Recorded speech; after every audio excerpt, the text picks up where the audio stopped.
consecutive year in the SEC championship game. They began this season by clobbering Clemson on this field. Don't tell Kirby Smart, well, both teams are in. It's just about a bye. An SEC championship is extremely precious. And dominance under Kirby Smart, of course, you know about the two national championships. But Alabama's been an obstacle a couple times in this game. And he has got a team that wants to hunt and is hungry tonight. Remember when they walked off that field in Austin, he said, we weren't here for photos, we were here to hunt.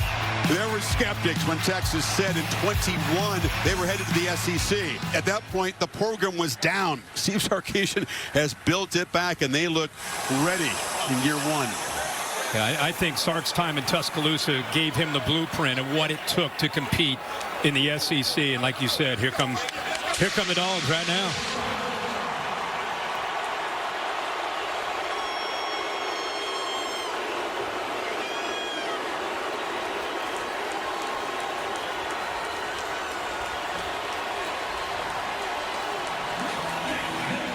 Sarkisian's team, the home team, the choice of uniforms, and the players said we like the icy whites. Traditional road uniform. I agree.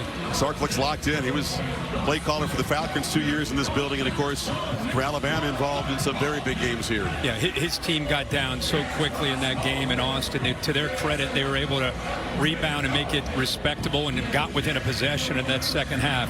But I think he wanted another shot at this Georgia team, and especially the defense, to see if his offense can match up more favorably. Both teams off very demanding rivalry games coming in. Texas went to College Station, very impressive against the Aggies. Defense basically pitched a shutout, but a lot went into that game. Georgia played a game we've never seen before, an 8 overtime win over Georgia Tech. So both sides digging deep tonight with this championship and a first-round playoff bye on the line.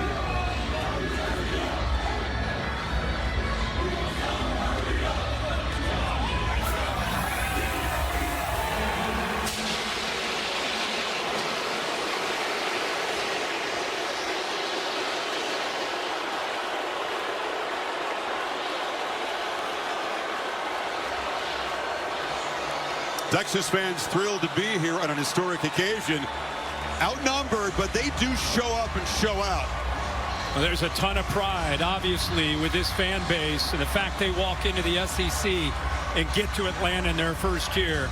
There's a lot of burnt orange in this arena tonight.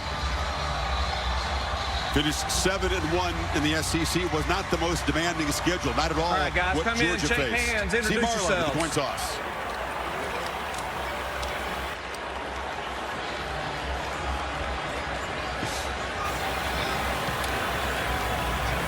All right, congratulations for making the championship game. Georgia, you're the visitor today. This is your coin. The logo is heads. The pennants are tails. The pennants are tails. The logo is heads. Make your call. Tails. What did he call? Tails. Tails. If I drop it, we do it again. It is tails. So you've won the toss. You want to defer or receive? Defer. Okay. You want to receive. Which way you want to go? Put your back there. Great to have both Holly Rowe and Laura Rutledge reporting from the field. Kirby Smart's defense will be on the field first. Holly, to you. Well, Coach, this is your 4th straight SEC championship game. What do you and your players know about what it takes to win in this moment? Well, it takes playing really well because you're always playing a really good team when you play in this event. But the venue's awesome. Our kids are ready to play. We're excited. Thank you, Coach. Thank you. And there's big news, guys. Trevor Etienne is going to try to play. He has been out for 3 straight games. He was the most explosive weapon in the last meeting against Texas. He has a rib injury, but is wearing a Kevlar jacket and is going to give it a go. Now let's check in with Laura, who is standing by with Steve Sarkisian. All right, Sark, you have a chance today to make history in Texas football. Why is your team ready to win this SEC championship? You know, we're just focused on today, and literally it's been that way all week. It's been that way all season. It's been one day at a time, one game at a time. We're going to have to play good football today. It's a really good team. All right, thanks so much, Coach. Yes, Lord. And news here for Texas. They are without left tackle Kelvin Banks Jr. He tried to give it a go in warm-ups, couldn't make it happen, so that means the redshirt freshman Trevor Gooseby gets the start at left tackle. Chris. Laura, thank you. Gooseby did pretty well against the Aggies. That offensive line has been dominant down the stretch. But they face a serious challenge tonight. Man, this is fun. This place is revved up. Don't tell anybody in here there's diminished importance in the 12-team playoff era.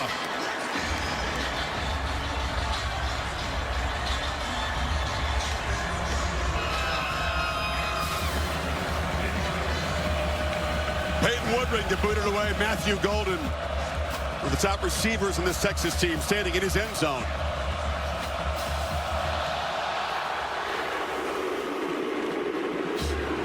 And he's going to bring it out. And looked like he tried to fake the ball across there. No one on the Georgia coverage team fooled. And Texas, which had terrible field position for most of that first meeting, backed up in the first possession. Yeah, it's a great point and a great reminder. There's this season that Quinn Ewers has had. You can see pretty good with his completion percentage. Last 4 games, he's played some of his best football with 10 touchdowns and most notably only 1 interception. Remember, turnovers were a big factor in that game, giving Georgia short fields to allow them to get points up on the board. Long throw and a catch on the side by Matthew Golden. They'll take easy access if they can. The impact player is brought to us by Burger King. Well, so much about Quinn Ewers. We talked in the open. It starts with Trey Wisner, what he can do in the backfield. 26. Matthew Golden leads a very talented group of receivers. Smile Munden missed the first game. Leadership and experience is big. And, of course, Jalen Walker, number 11. And ball batted in the air. Golden goes up, makes the catch on the carom. And he's going to be dropped down. Getting a hand on it was that man, Mykel Williams, who was a nightmare for the Longhorns in the first meeting. Great job by Mykel Williams. And this ball came out, after he started to take off. Watch him run with it. And then it comes out. And Quinn Ewers jumps on top of that football. Heck of a job by 13 once again, being a factor early in this game. Make a case Golden never had possession of that football. Yep. That would be incomplete in that case. That's right. And they'll stop and take a look at that. John Allman is the replay official. There is a difference where the ball be spotted for this third down play. Yeah, I can't see him having control at all. No, he was running with it, but it was like he was trying to get control of it. He was in a lot of traffic. The ruling on the field is a catch, a fumble, and recovery by the offense. The previous play is under further review. Yeah, I don't think, Chris, I think you're right. I don't think he ever quite. First of all, good job coming back to the ball. Look at those Georgia defenders going up to be able to intercept that ball. Allen's there, Jackson's there, then there it is. Just kind of fumbling, rumbling, stumbling. Never really had it secured. You can understand why he'd be stressed out. I mean, a turnover here in the first couple plays, setting Georgia up. The last thing they need. Deja vu, yeah. And in heavy traffic, it's actually a good thing that he didn't hold on. Yeah. Goes back, what would it be, 3rd and 4 now? And they'll spot the ball, assuming this is ruled incomplete, up at the 17-yard line, so it'll make about a 3-yard difference. Third down's a nightmare, Kirk, for Texas. This first meeting, they didn't convert their first 10, ended up 2 for 15. After further review, the pass was incomplete. It'll be 3rd down at the 17-yard line. Well, there's a few things that happened in that game. Number one, they got behind the sticks, so they were facing a lot of 3rd and 6, 3rd and 7, 3rd and 8s, if not longer. They're comfortable with those 3rd and 4s. Big thing is, because of the kickoff return issue being pinned way back at their own 11-yard line to start this drive, they're just looking for a first down here, just to be able to get a new set of downs and just kind of get their feet down into this game. Jaden Blue in for Wisner, a tailback to Ewers right in this 3rd and 4.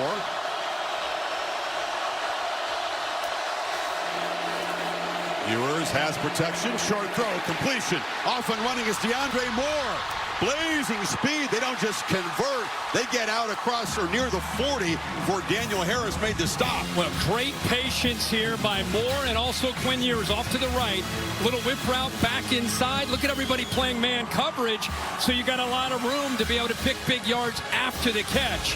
Heck of a job by Moore, who's kind of the glue of that wide receiver room.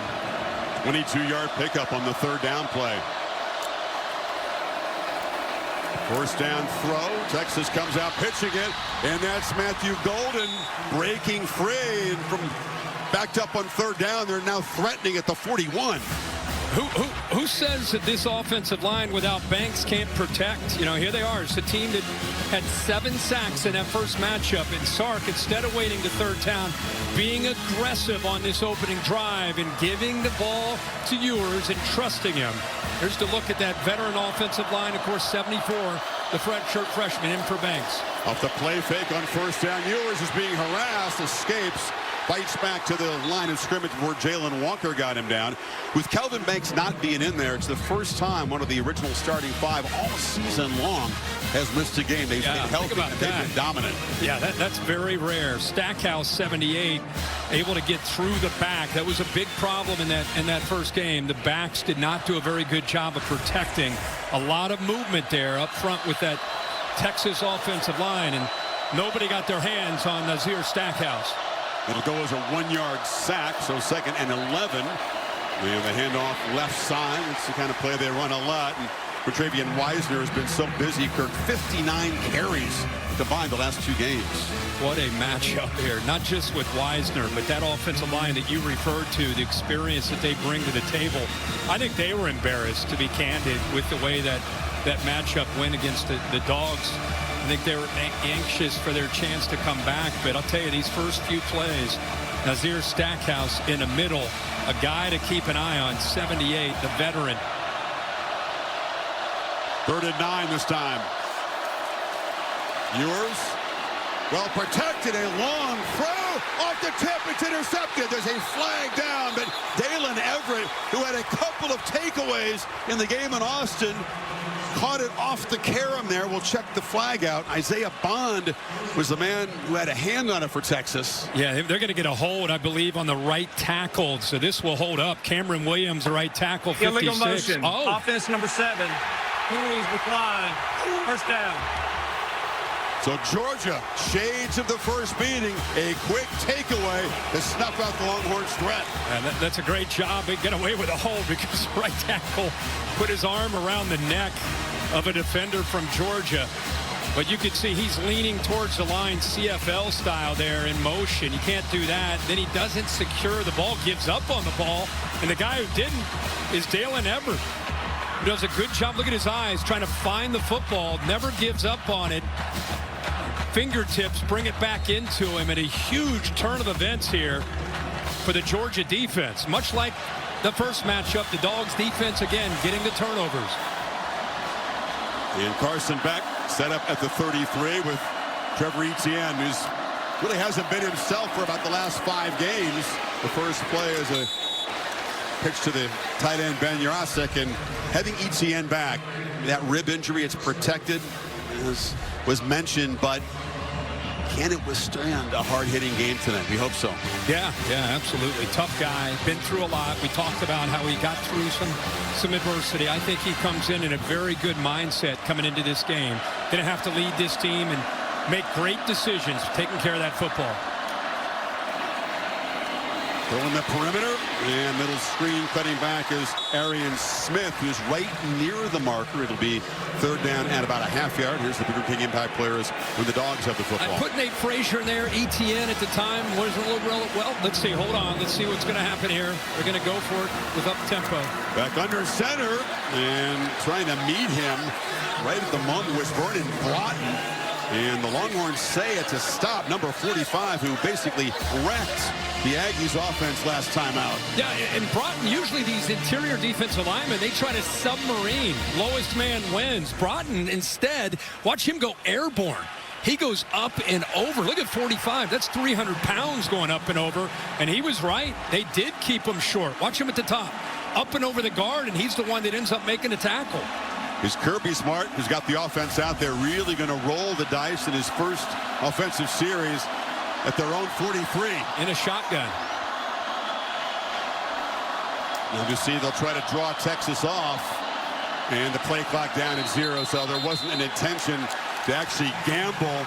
And what a stop by Broughton as the Texas defense gets off the field, apparently. Yeah, he had the big game last week against Texas A&M at Kyle Field, and steps up big. Like I said, usually you see those defensive linemen that are 300 pounds. They're going to try to get off quickly and get underneath those offensive linemen. But his decision to go up and over, he was the difference, making that stop there on 3rd and short. Look down that defensive front, Kirk. So many grown men, as they say, so many experienced guys. 53 games for Broughton. Alfred Collins playing his 61st game tonight. Bill Norton in his 6th season. Yeah. Sorrell 46th game. That's so rare these days. It really is. It really is. I think that's why this team has confidence. The experience not only up front, but especially on the back end. So they can't make anything happen after the interception. Now Brett Thorson, the excellent Aussie, he punted really well in the first meeting and really has throughout the season. Boots it deep. And Silas Bolden waves for a fair catch. And the second possession, just like the first one, Texas backed up. Scoreless in Atlanta.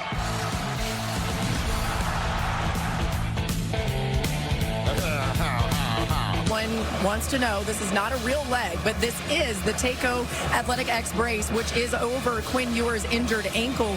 This allows for players to return to the field quicker. It allows for explosiveness. They can still run in a way that they would be if they were healthy. It was developed by Mike Bean and Dr. Fred Furlick, and it is changing the game when it comes to ankle recovery, guys. Good stuff, Laura. Ewers came out throwing in that opening sequence, got up to a fast start before the interception. Now they hand it off inside. The Dogs are all over it. And Weiser's going to be dropped for a loss. Raylan Wilson made the play.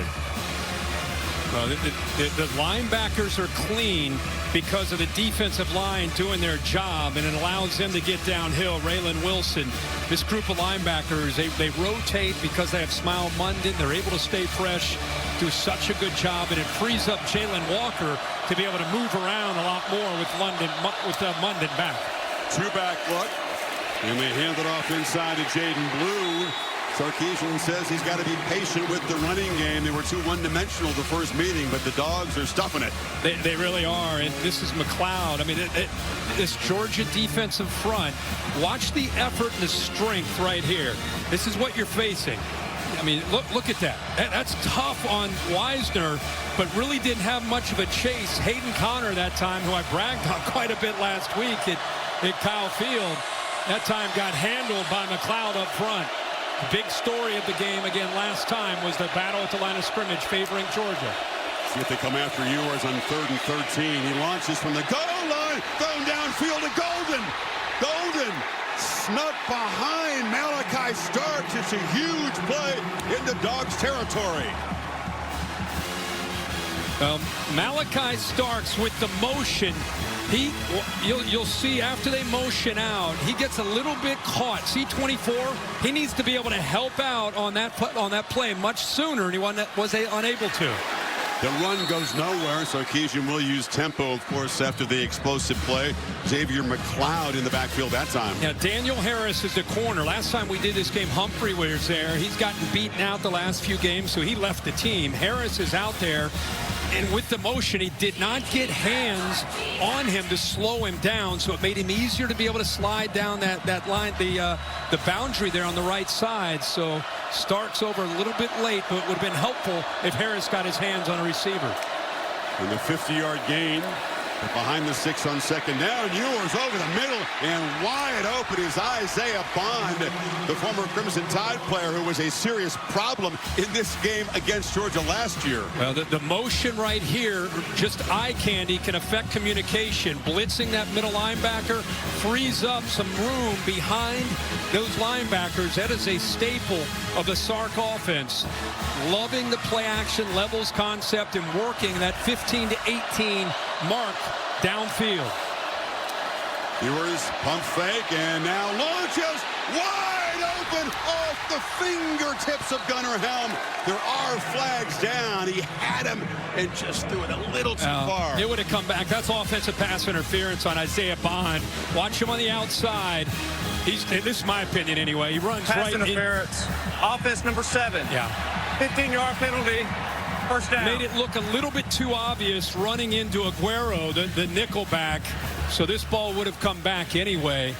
But when you play man coverage against Sark, you're going to get a lot of rubs. You're going to get a lot of screens. A lot of different things, mesh routes, anything he can to affect that combination of man coverage underneath, and then what the safeties do behind that. So Georgia catches a break there. Devastating penalty, offensive pass interference. Usually kills a drive. Creates a 1st and 25, like at the 36. And downfield. Pitched into the end zone. Incomplete. Golden, that time, was pretty well covered by Daniel Harris. Well, that's going to be a battle at the line of scrimmage. Sark again.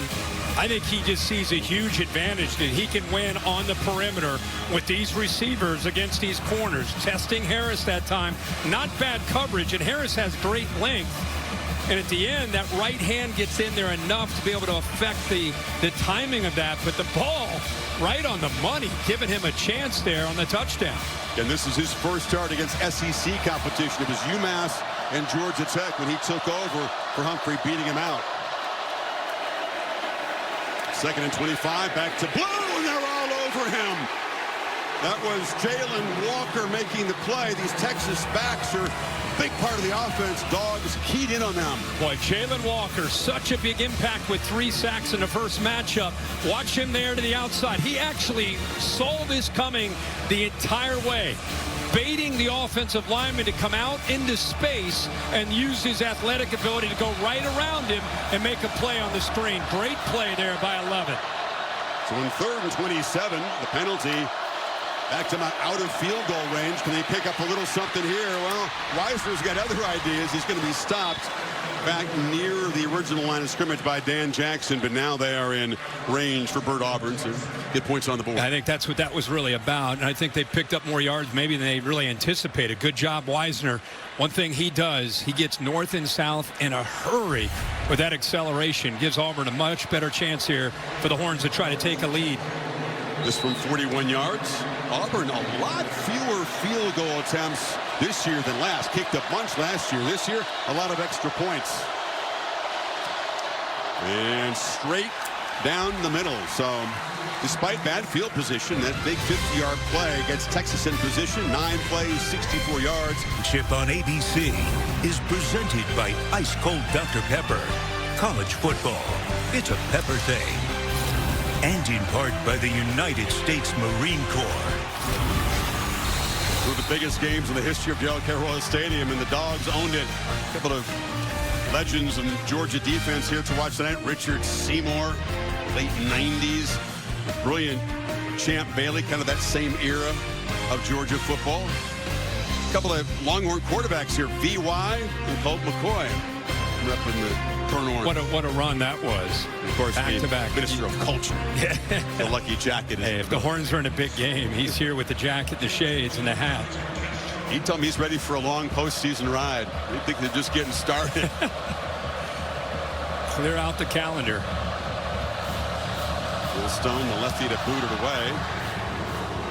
And Cash Jones lets it sail over his head. So Georgia coming up very short in the 3rd and 1 in their first possession. Goes back to work. And, of course, you mentioned the connection to Nick Saban. Kirby Smart cutting his teeth in Tuscaloosa before becoming a rival. And then Steve Sarkisian, offensive coordinator there. And both guys learned so much of how to operate a program, how to build and how to motivate. And they're their own men. Oh, yeah. A lot to Nick. I think that's the key. You learn so much from the greatest to ever do it, but then you have to be yourself. And I think both these guys have been able to manage that. It's a fine line. Those guys are the only 2 Alabama assistants able to beat Saban, and the first carry for Trevor Etienne is a negative yardage play, and as Michael Taft got in there. Yeah, I mean, as soon as they recognize this, you'll see Taft get downhill in a hurry because they know that they want to get the hands into the football into the hands of Etienne. As soon as he gets out there, Texas doing a good job of expecting run there on that 1st and 10. Taft came down and made a great play. Given good field position, it was Etienne's runs that really set the tone. Build that big 23-0 halftime lead. 2nd down. It's back launching to Smith, and he's looking for a flag, and there is a late flag He was lobbying Malik Muhammad in coverage, and it will be pass interference. Yeah, that right hand, once Smith went by him, he had a nice move, a little stutter and go. And with his speed, he's going to go right by Muhammad. Defense number 5. 15-yard penalty. Automatic first down. Anytime you see a corner grab and then put his hands up, wasn't me. Usually guilty of something. And boy, that's Smith. That's why I made him one of the impact players. Has had some drop issues throughout his career, but has the potential of such a big play threat. That time, great job off the ball, beating Muhammad. And he'll be doing that more tonight, trying to make that big play for back in the Dogs. Emily moves the football to the 39. Etienne in the pistol. He's got it again, and they swarm him. He bounces off contact, but will lose more yardage. Ran right into Baron Sorrell, who didn't get him down, and Trey Moore was there along with Hill. Boy, this is a really good job off the edge. You know, you've got to be able to anticipate this kind of potential of what Etienne can do. But right now, Texas, they're saying, hey, it's not just Georgia that's got a great defensive front. Look at Texas. Texas feels that they are as physical and as athletic and experienced as any defense in the country, and Sorrell showed us there. Monroe Freeling forgot to block him. He came clean right off the edge. Ended up losing 5. Nate Frazier spells Etienne. Texas brings some late pressure up the middle. Beck pats the ball and now pitches it as he was going down. Flags are down. Anthony Hill got him down. Grounding is the obvious suspicion on this play. There was no attempt to really complete the pass there. Did they hit him in the head, though? Was it something? There was Hill got to him after he released the football. There are 2 fouls on the play. Personal foul, roughing the passer, 0 defense. Intentional grounding, number 15 offense. Penalties offset, 2nd down. Anthony Hill's a force, man. Top tackler, top sack guy, top tackle for loss guy, top everything on this defense. No doubt. Taft took away that curl route, almost jumped it. Beck thought better. You can see the roughing there, and then the grounding as well. What about the roughing? Yeah. Bill, what do you think of that on the roughing call? I'm not a fan of that call. I think he's just in there, and he's falling down. Yeah. So him getting hit in the head, that was incidental. The offset, so 2nd and 15 again. That's Etienne in motion. They get the football to him in the flat. He's got a couple of blocks. Picks his way to the outside and is forced out at the 40. Delp and Lucky, 2 tight ends, created a 6-yard gain. Holly? Well, guys, this is huge that Trevor Etienne is able to play in this game. He's missed 3 games with those ribs that have been injured. He is their most dynamic guy against Texas. He was the biggest threat offensively in their last meeting. And when I talked to him a few weeks ago at practice, he said it's been really frustrating. The ribs just heal when they heal. There's not a lot that they can do, although he's tried a lot of different treatments. They just had to heal on their own, and he looks good so far. Yeah, hurt against the Gators. Tried to come back against Ole Miss, and then has missed the last 3. On the slant, incomplete. Going up high was Dylan Bell off of his hands. And the team that has more drops, Kurt, than anyone in the FBS has another one there. Well, I think he felt Makuba, the safety, starting to read this and does a good job of coming up fast enough. You see how he flashed driving down on that throw? I think that may have affected. Ball tipped at the line of scrimmage as well by Trey Moore. And I think 4 coming up does a really good job because of how quickly he reacted to that throw. So Thorson on again. Golden standing at his 12. High, deep boot. And Bolden is going to let it bounce into the end zone. And Texas will have their best field position of this game so far. A lot of defense so far in Atlanta on the Horn side. Safely in. The winner would get that bye and get ready for the Sugar Bowl in the quarterfinals. Loser likely to host a playoff game. Yeah, different Texas. Very different. 11 of the 12 locked in before today. Right. Strange, isn't it? It feels strange. We got 12 teams, but not as much drama. No, I think that was not what we expected. It's been a tremendously dramatic stretch run in the sport. All these interconnected results. But now it looks like if Clemson wins the ACC tonight on ABC, they'd go in along with SMU. If they lose, it opens up a spot for another SEC team, perhaps Alabama. Yeah, I don't know how it's going to shake out. I'm looking forward to watching and seeing it tomorrow. Handoff. Wisner running hard, running aggressively. That's what he's done down the stretch. He got 10 that time in a first down to the 35. Well, how about Gooseby, the left tackle, in for Banks, doing a nice job here. See the late movement from Georgia, trying to affect the communication of the offensive line. They do their job, but if you've not watched Texas a lot this year, this 26 has been a remarkable story. Wisner is physical, very, very tough to bring down. Did not have the job at the beginning of the year, but through some injuries, he sure has earned his opportunity. They fake it to him. Ewers off the blind side. That was the problem before in this first meeting, and Chaz Chambliss got him on the blitz. Yeah, you would think coming on the blind side it would be Gooseby, but instead they moved the tight end. That's Gunnar Helm trying to pass pro. And that is a hard ask against Chambliss, who's become one of the better pass rushers on this Georgia defense. I think that's the area he's improved the most. What a matchup that favors him, and he takes advantage of that. Now they get Texas again behind the sticks. That's the 6th tackle for loss and 2nd sack already for the Dogs. Again, 7 in the first meeting. Handoff and fighting to get a couple of yards. Wisner couldn't escape the grasp of Smile Munden. Well, it's great to see Smile Munden back on this defense. Missed 4 games, including the Texas game. And I think more than anything, a guy that's played in national championships and SEC championships, best communicator out there, just his presence on the field for Georgia gives the rest of this defense, I think, a feeling that they can accomplish even that much more with him being out there. Final 30 seconds of the quarter. Texas facing a 3rd and 14. Pressure comes. Ewers on the move. Clips it downfield. Going up and making the catch is Golden.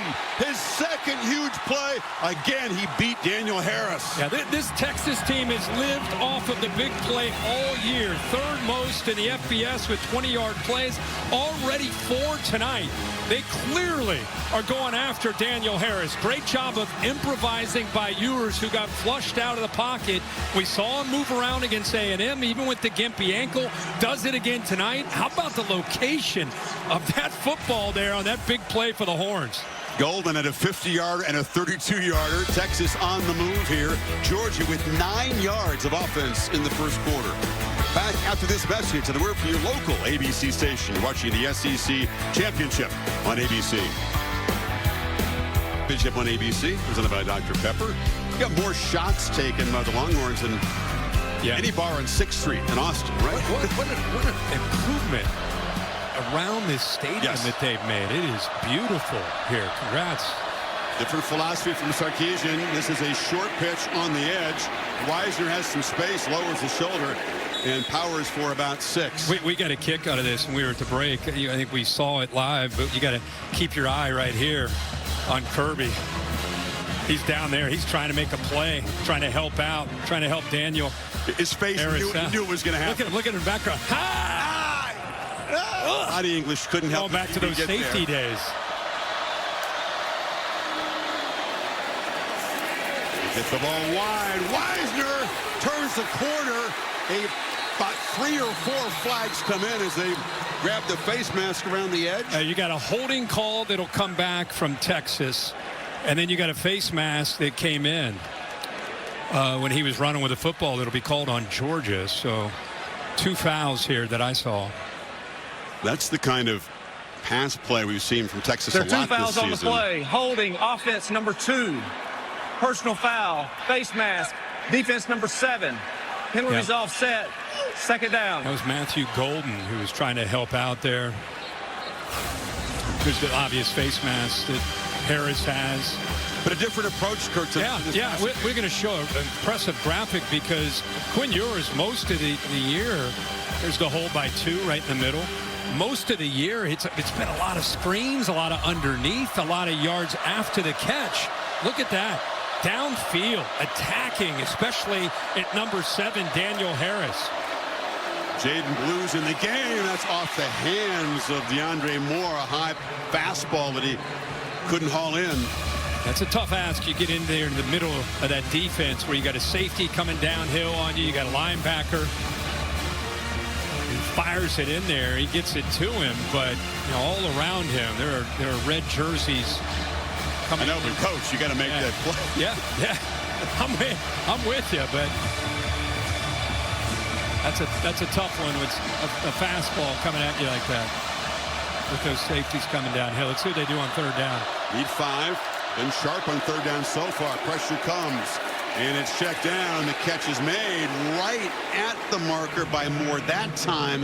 Where are they going to spot it? Malachi Starks got him down. He's going to be about a yard short. And here's a fourth down decision. Boy, his route had it beyond the first down, but the football brought him back. Arch Manning coming in the game. Yep. He's been a situational player. He's an effective runner. Ran for a touchdown against Texas A&M early in that win. Dogs will be expecting that. Remember, Haynes King gave this defense fits last week. A dual threat running quarterback.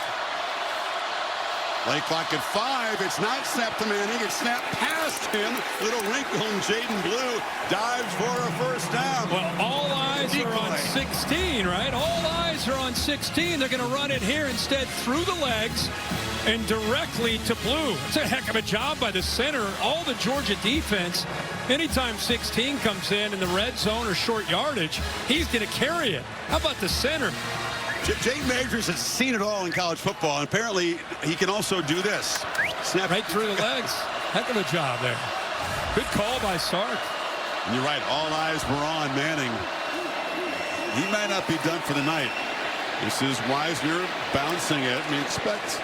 With the ankle not 100% for Ewers that Manning could play a role tonight, flagging him down. Especially after Haynes King last week. That one's on Isaiah Bond. So these receivers on the edge, I guess, with the run game, they're locking up on some of these Georgia defenders. That one's going to come back too. Look at Sark, frustrated.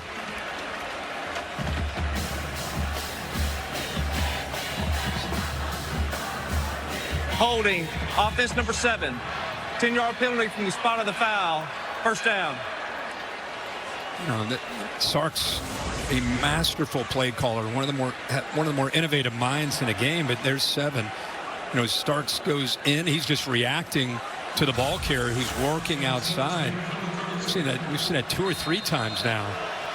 Tough start for Bond. Had the ball go off his hands, Kirk. He's back in his home state. Buford, Georgia native. Penalty makes it 1st and 18.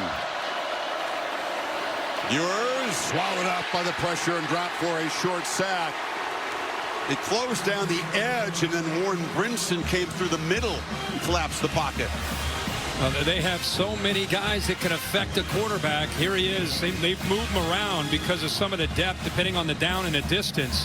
And here, that's just good coverage downfield that allows that defensive front, Brinson, who's known more as a run defender, but has great quicks. Over the years, think about some of the pass rushers. They've had Jalen Carter, Jordan Davis, Jontavian Wyatt, Devontae Wyatt, another one.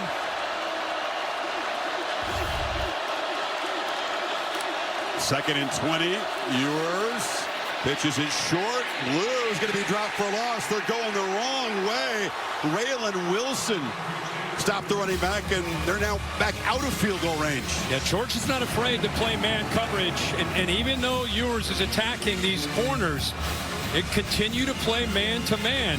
This time it's the defender right here. He does a nice job eyeing it, and this is a big key for Georgia against the skill of Texas. Can you make plays out in space, especially with the linebackers? Great job there by Wilson. Had a first down at the 25, flirting with the red zone. Now they're out of field goal range. Need to do the same thing last time. Oh, Ewers was caught off guard by the snap. Still makes the catch and the completion, and just like last time, Kirk, too far to make the first down, but Moore's going to get yardage and make it a more comfortable field goal attempt. Heck of a job by Ewers just to secure this. He's looking around. Ball comes back. Whoop. Thankfully, it hits him in an area where he can use his athletic ability to be able to secure it. Could have been worse. Could have been a lot worse. Yeah, so snap comes early. Ewers gives him a chance now with another field goal. Auburn was from a yard longer than his 41-yard make earlier. And this one straight and true. So a 56-yard play. Texas stalling with a penalty, but up 6-0.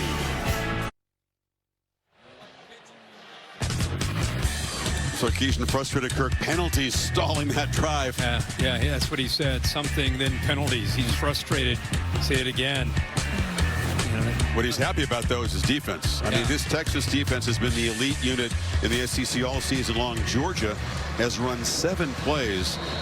9 yards is their worst offensive output in a quarter since they played in the Sugar Bowl, these two teams, the 2019 season. Look at Texas, almost 200 yards. And think about this. You're only down 6-0. I mean, how fired up Georgia's got to think, you know, hey, guys, that game hasn't gone our way, but we're down 6. Let's go. Definitely true, but they got to find a way to move the ball against this defense, which is salty again. Holly? Well, this Georgia offense has been sitting on the sideline for so long. Just now, they're trying to really start moving around. The offensive line yelling at each other, let's go, let's go. You saw that time of possession. They've been sitting more than playing, and they know this is the time they've got to pick it up and go on a drive. They're trying to do that by giving each other energy over here, guys. Well, remember, the first time these guys matched up, it was all about the turnovers in a short field. It wasn't as if Georgia went up and down the field. I mean, they had a short field, and especially in that first half, that's where they got most of their points. They held under 300 yards offense for the game. After that fast start, really had one productive drive late in the game to salt it away, but you're right. Well, Texas's mantra up front is being able to use these defensive linemen who are very athletic. Broughton leads the way, but Alfred Collins is also a great player, and that time 95. Good job with the hands and quickness to get off the ball. Georgia's got to be able to run the ball and take some of the pressure off of their pass game and off of the quarterback and offensive line. Don't let 95's big belly fool you. He's nimble and pretty quick for a 320-pounder. And a flag comes out. This running play produces about a yard. There may have been a Youngala in the play. Defensive lineman may have lined up in a neutral zone there. Like Ethan Burke, 91. Point in that direction. Offside. Defense number 91. Man. Lined up in the neutral zone. 5-yard penalty. Second down. Self-inflicted wounds, yeah. Another Sark getting frustrated. Here he is right down here. Line just trying to get a little advantage there. Good call by the officials. 4th penalty makes it 2nd and 3. Dogs need every break they can get at this point, trying to get a play that will spark this offense.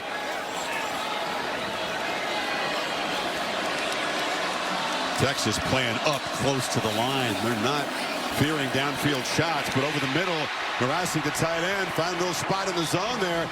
Catch moves it into Texas territory, got 19. Lovett goes in motion, and when you see this, I want you to watch to the reaction of the linebackers and what they do and how they get downhill thinking about the run game. Once they get downhill, now they're lost. They're in no man's land. Anthony Hill realized it was play action.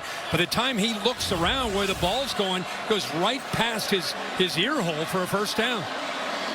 He's been the big weapon so far, if you can call it that. 2 catches. They are finally in Texas territory for the first time. Etienne picks his way. Trevor Etienne makes a cut and bursts forward for a solid 7 yards on first down. Really, really good job there with that jump cut, the vision to wait on the block against Bill Norton. That had a chance to be stopped at the line of scrimmage. He does a good job of waiting, and then works around that block by Dylan Fairchild, who is locked up on Bill Norton 15. Those are the little things that go a long way with a talented back like Etienne. Instead of it's 2nd and 10, you're looking at 2nd and 2. Frazier, they fake it to him. Beck sprints out, clips it short. Catch made by Oscar Delp. The tight ends heavily involved. Another first down gain down to the 31. Yeah, I just talked about the importance of this run game because it, like any offense, it opens up other aspects and it gets that defense being concerned about the run, and then you can get the play action game going. And we've seen the athletic ability of Carson Beck. He has no problem at all getting out on the edge and challenging this defense, especially when they're out of position. An easy throw for that first down. Frazier Quick burst, falls forward for about 4 before Andrew Makuba got him down.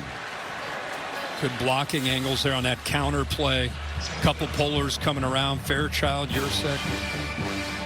What a different feel with Nate Frazier. He's more of a hammer, more of a north and south slasher compared to ETN, who has that ability of those jump cuts and can accelerate, but more of a patient back with the experience he has. 7 touchdowns scored in the last 5 games for Frazier, who's grown up a lot, Kirby Smart says, stepping into this role. Beck has time, delivers a thought, and it's off the hands of Arian Smith. Something that we have seen a lot of. I just, he's not a natural ball catcher. Watch him jump. Why does he jump right there is what I want to know. There's no reason to jump. The ball is thrown right on the money, and yet he goes into the air. You know, I think that's like a crutch to try to help him use his body to secure the ball, but he's a great player, but man, that's been a big problem for him. 36 drops this season for this Georgia team, most in the country. 3rd and 5, back under pressure, Karam, and incomplete. Closing in was Makuba, who thought he could pick it off the bounce, and it's 4th down. Now that's good pressure from Texas. They decided to dial it up. They walk up the pressure. Anthony Hill comes a little bit late. That ball is late over the middle. This defense is too athletic to try to make that play. What a job there. The little backhand there by Barron, who's been such a valuable player for this defense. Bouncing from nickel out to that outside corner spot. So Peyton Woodring on, trying to get 3 out of this best Georgia drive so far from 44 yards, and the kickers doing their job tonight, but the drop by Smith really kind of doomed the drive. Dogs cut the lead in half, 6-3, midway 2nd quarter. Time again going after Daniel Harris, but no touchdowns at this point. See the numbers, 11 to 15, the 1 pick. Off the hands of Bond that time. Yeah. He's been sacked 3 times, but man, this is just a different Georgia pass defense. Very different from what we've seen. I mean, beaten deep frequently. Think of like Ryan Williams, the contested catch. Oh, yeah. Alabama against 2 Georgia defenders. Mississippi State had a bunch of downfield shots. It's a defense that's given up 12 touchdown passes and only has 6 picks. That's just different. Right. I don't think the corner play they've had over the years, they've been pretty spoiled here, the way Kirby has recruited and developed. Well, 12 noon Eastern time on ESPN, the extravaganza begins. The reveal of the exclusive rankings, the 12 teams. Boise State doing a good job at the field. Yeah. They lock up a 5 in the Mountain West. Look dominant. Sure did. I mean, they're not only are they physical with Cam Scatteraboo, but they're also, the quarterback Sam Levitt gives them a chance. They're playing with a swagger right now. They're going to be a fun team to watch in the playoff. Look out for ASU. Where do you seed them? That's a question. Yeah. Sort of assume they might be the 12 seed, not so fast. Ewers, long throw, incomplete. It was too low for Wingo. Guinea comes out throwing. Ball downfield, soft coverage.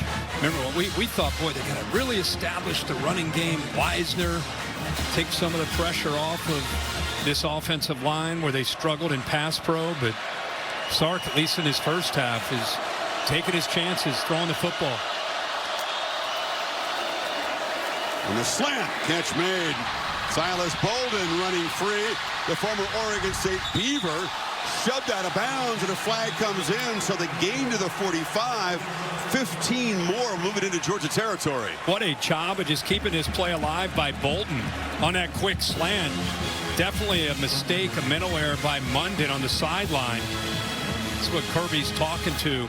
Remember, I talked about how tough this is a tough catch when you get in here because of what's coming after you catch it. Look who he bounces Personal off foul, of. unnecessary roughness. Number 2, defense.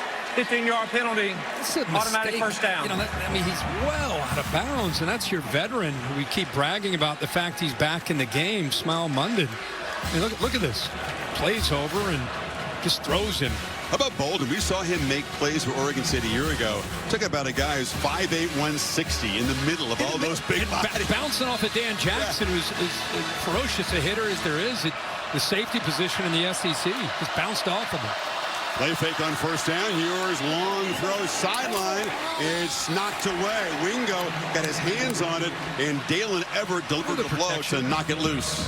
They use max protection with a couple tight ends. Davis and Gunnar Helm gives him enough time on 1st and 10 with that play action look, but unable to hold on to the football. Both sides having trouble holding out of the ball. Yeah, receiving course. Yeah, and that ball's easily caught out of bounds for a first down, but through his hands. Two-back look, blue motioning out, and Ewers down the middle and catching it and taking a huge shot. Jackson delivered the blow, but Silas Bolden, another big play. We just said that Dan Jackson's one of the more ferocious hitters in the SEC, and this is what we're talking about. And Chris talked about the size. He's 160 pounds taking that hit. He knows it's coming, too.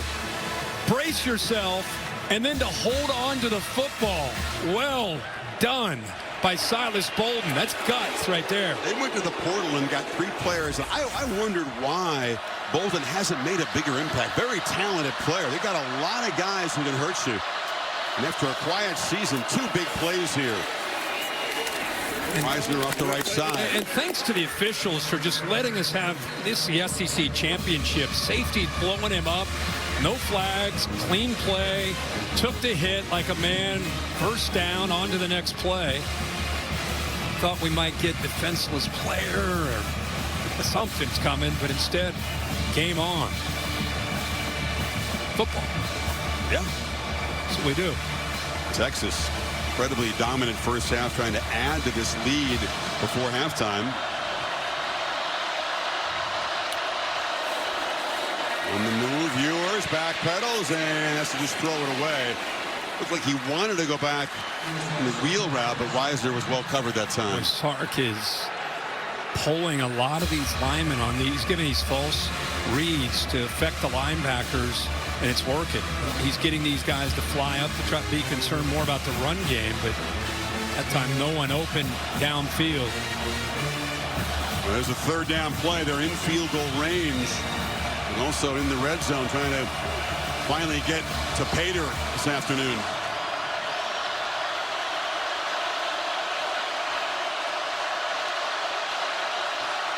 Three receivers to the left. Ewers is looking that direction.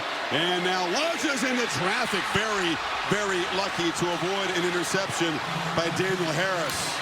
Risky throw. Risky throw. I think he just kind of assumed it's man coverage. 7 at the top, just kind of sinks back in coverage. I think he thought he had him isolated against number 8. Instead, Harris sits back there. The ball, it's almost like he could have called a fair catch. It was right there to be had. He just drops it. Georgia fans screaming, wait a minute, we had a chance to end the drive. Instead, Auburn tries to go 3 for 3 in this first half. This from 37 yards, whistle before the snap. And it's a false start, so he'll get backed up 5 more. It'll be another 42-yard attempt. False start, 80, offense. You know, 5-yard penalty. Quinn Ewers, as good as he is, 33rd career start tonight, he does get fooled from pre-snap to post-snap. They got him a few times. He threw a couple picks in the game against Georgia where they showed man and then dropped to zone. They motioned to like a trips receiver look. He thought it was man. That's why he took the shot, and he threw it right into the hands of his safety. Lucky, very lucky it wasn't picked. So now from 42. Auburn hooked it and missed it, and Texas comes up empty. So the 5-yard penalty was important. That would have been good from 37. That had been kicked the same way. And the Dogs still hanging around, completely dominated, but down only 3, 4:36 left before halftime.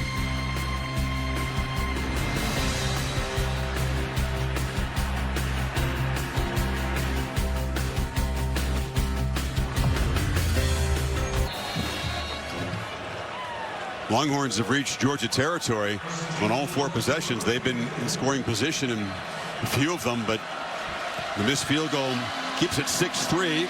Dogs chance to turn around this half here. Chris, he sees this blitz, noticed it. Now, he might just be using it as a decoy, but he changed that play because feeling Barron may be coming. He ends up not coming. Hands it off to Cash Jones, who's just swallowed up and knocked down after a short gain by Ethan Burke. Yeah, he did a hard count. He saw Barron kind of showing that he might be coming, completely checks out of the play, goes to a run. They've been struggling on 1st and 10 tonight in 6 first-down plays, only averaging about 2 yards on 1st and 10. Puts them behind the sticks and more often struggles on 3rd down. They've not converted on a 3rd down yet tonight. Yeah, 0 for 3.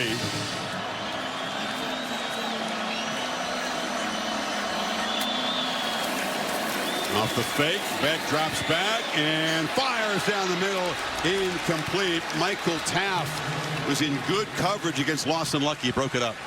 Laura? Well, Chris, we just saw Zade Barron with another opportunity, and he's been on this sideline saying, look, he is going to throw us interceptions. We have to capitalize. He was frustrated with himself because he thought he's missed a couple opportunities in this game.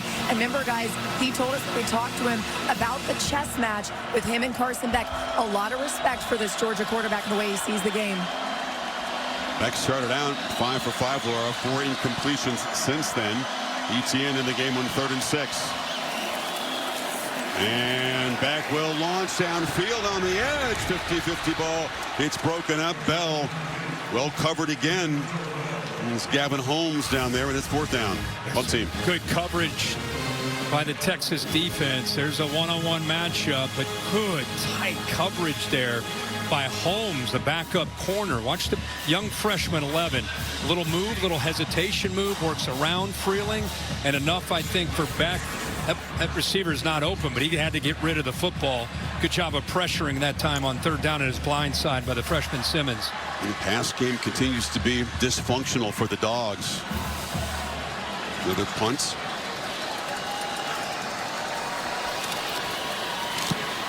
Thorson just gets one of the jet stream. And there's not going to be many fair catches whenever Silas Bolden is back there. He just doesn't believe in them. Makes the catch and is driven back. Nice play by Arian Smith. See the charging down there. There's Timothy Chalamet. He was on game day here. He's got a new movie coming out, new series coming out, Complete Unknown. Jimmy Pitaro is being president, hanging with him. He was good on game I thought he brought some knowledge. Yeah, I asked him. I said, man, who'd he pick here? You're all over it. He went with Texas because of McConaughey.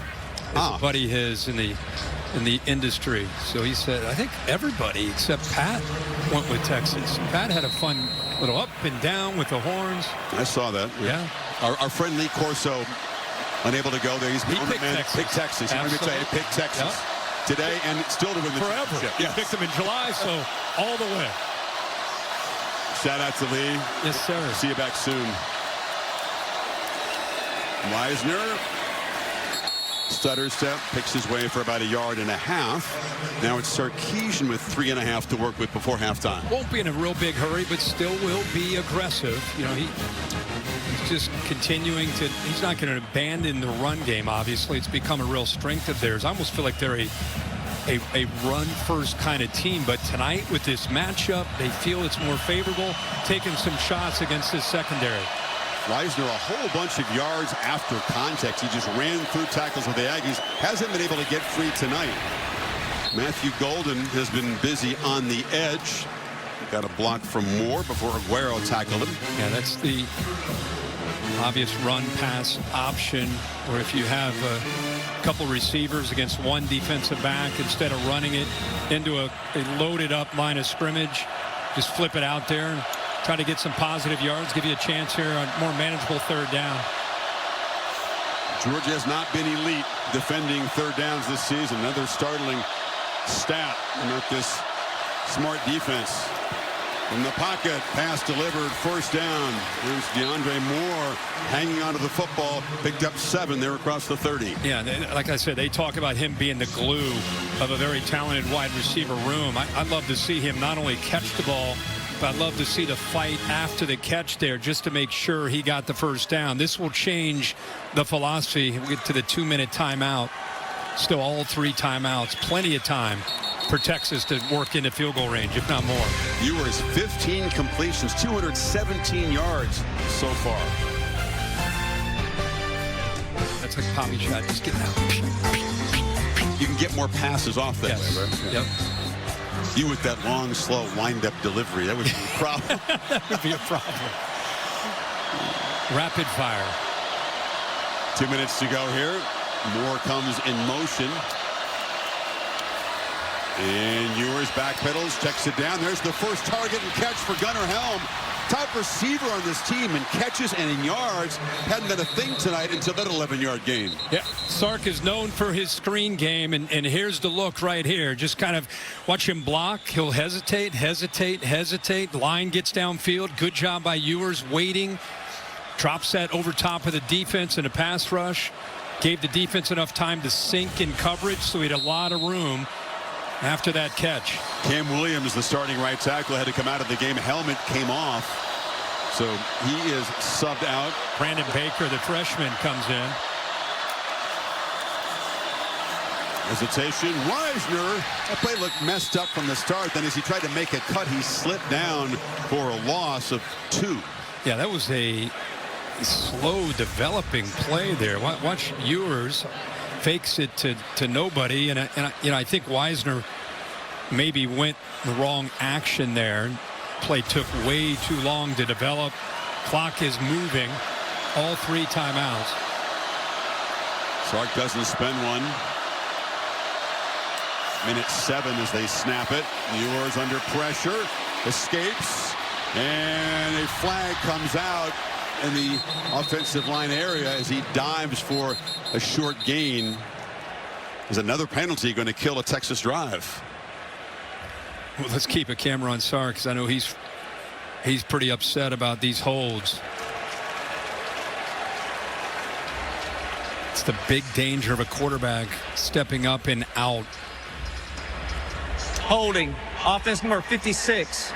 10-yard penalty. Second down. You know, as the quarterback steps up and out and the defense reacts, it puts those offensive linemen in a tough spot. That's a 6th flag on Texas in this first half, right? Cam Williams, one of the most penalized players in the FBS. I think it's his 13th penalty this year. He's had some holds. He's had some false starts. It's been a problem. Yeah. Moves the ball all the way back, Kirk, to the 31 now. It's 2nd and 22 inside of a minute remaining. Remember, Georgia does get the ball. They deferred, so they get the ball to start the second half.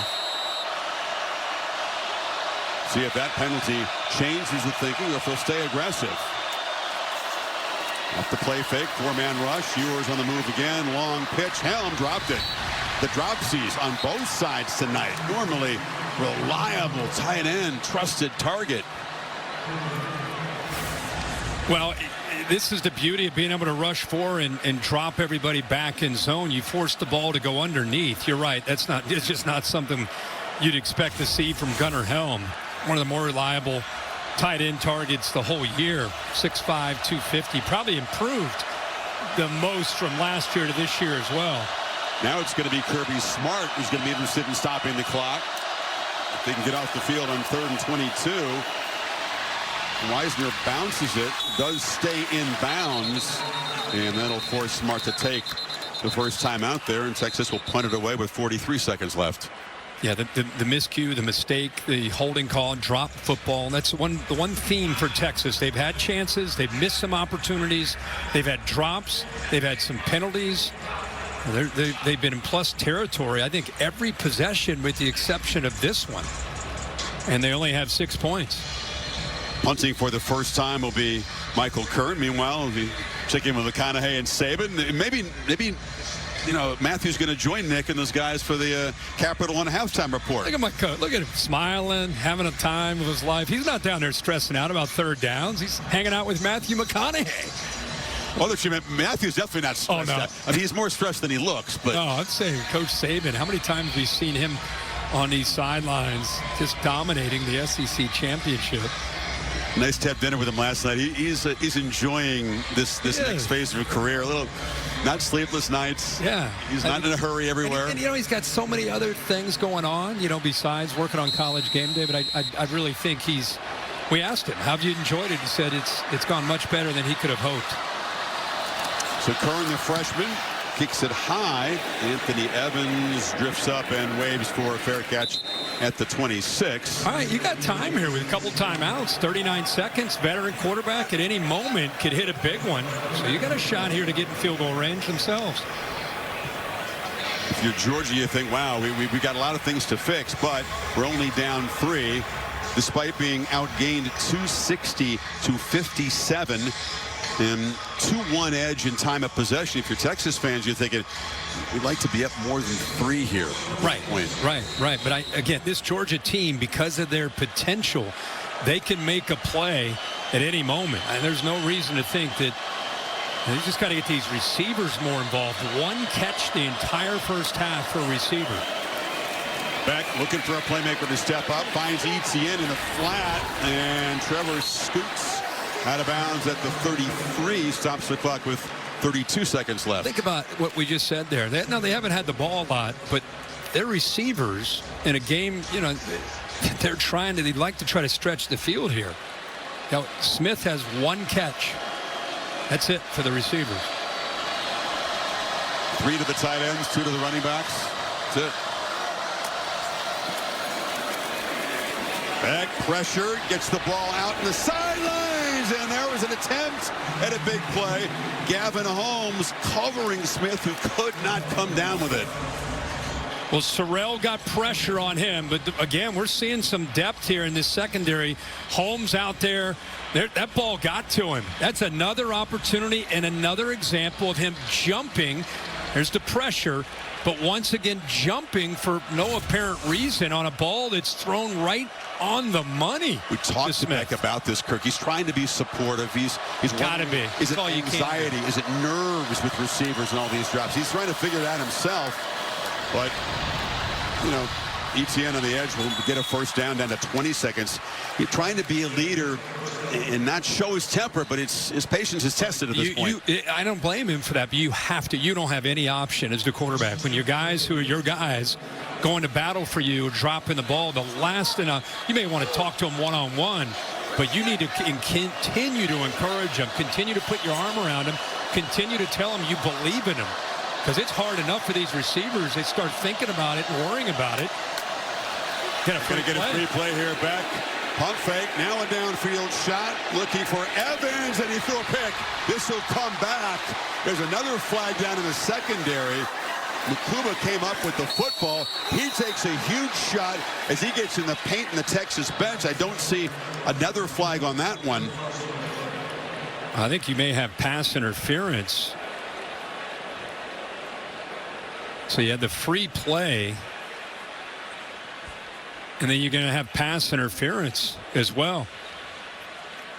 It leaves them just 8 seconds. They've got timeouts. They've got a little work to do even after this penalty is marked off to get in field goal range. Yep. Penalties, a big story for Texas in this first half. Offside, defense number 11 is declined. Pass interference number 9 defense is accepted. 15-yard penalty. Automatic first down. That's the 7th penalty, and it does move the ball to the Texas 47. So Beck, with 1 completion, can get in field goal range here. Yeah, here's the look at the interference. Holmes looks back a little bit late. By then, he'd already made contact, and the penalty had already been called. Peyton Woodring is solid in the opening game against Clemson. He booted his career long from 55 yards. So they're getting close to that with 1 more completion here. 8 seconds to go. Got to be very mindful of that. And Texas will spend a timeout on defense to plot here. Talked about Woodring, who's been rock solid. 17 of 19 again on this field against Clemson. Everything was going right, and he just slid it inside the upright. Needs to get a few more yards to get that close here. Holly? Well, I actually watched him in the pregame warm-up, and Peyton Woodring has such power in his leg, but also precision and technique. Guys, he was hitting it from the 50-yard line with no problems. I only saw him miss 1 from beyond the 40. He's very confident kicking in this building. And I saw their special teams coach ask him before the game, which direction do you want to kick just in case? And it's this direction they're going right now, so this lines up well for him. Good stuff, Holly, down there working in the pregame warm-up, working hard to get intel. Oh, yeah. Well, this would be huge for Georgia. Sure would. Penalty aided a chance to get back even in this game, 6 apiece at the break. And with a couple of the timeouts, 8 seconds left, the whole field here in play. Anything that they want to call, spreading this defense out, try to find that 8 to 12-yard gain here.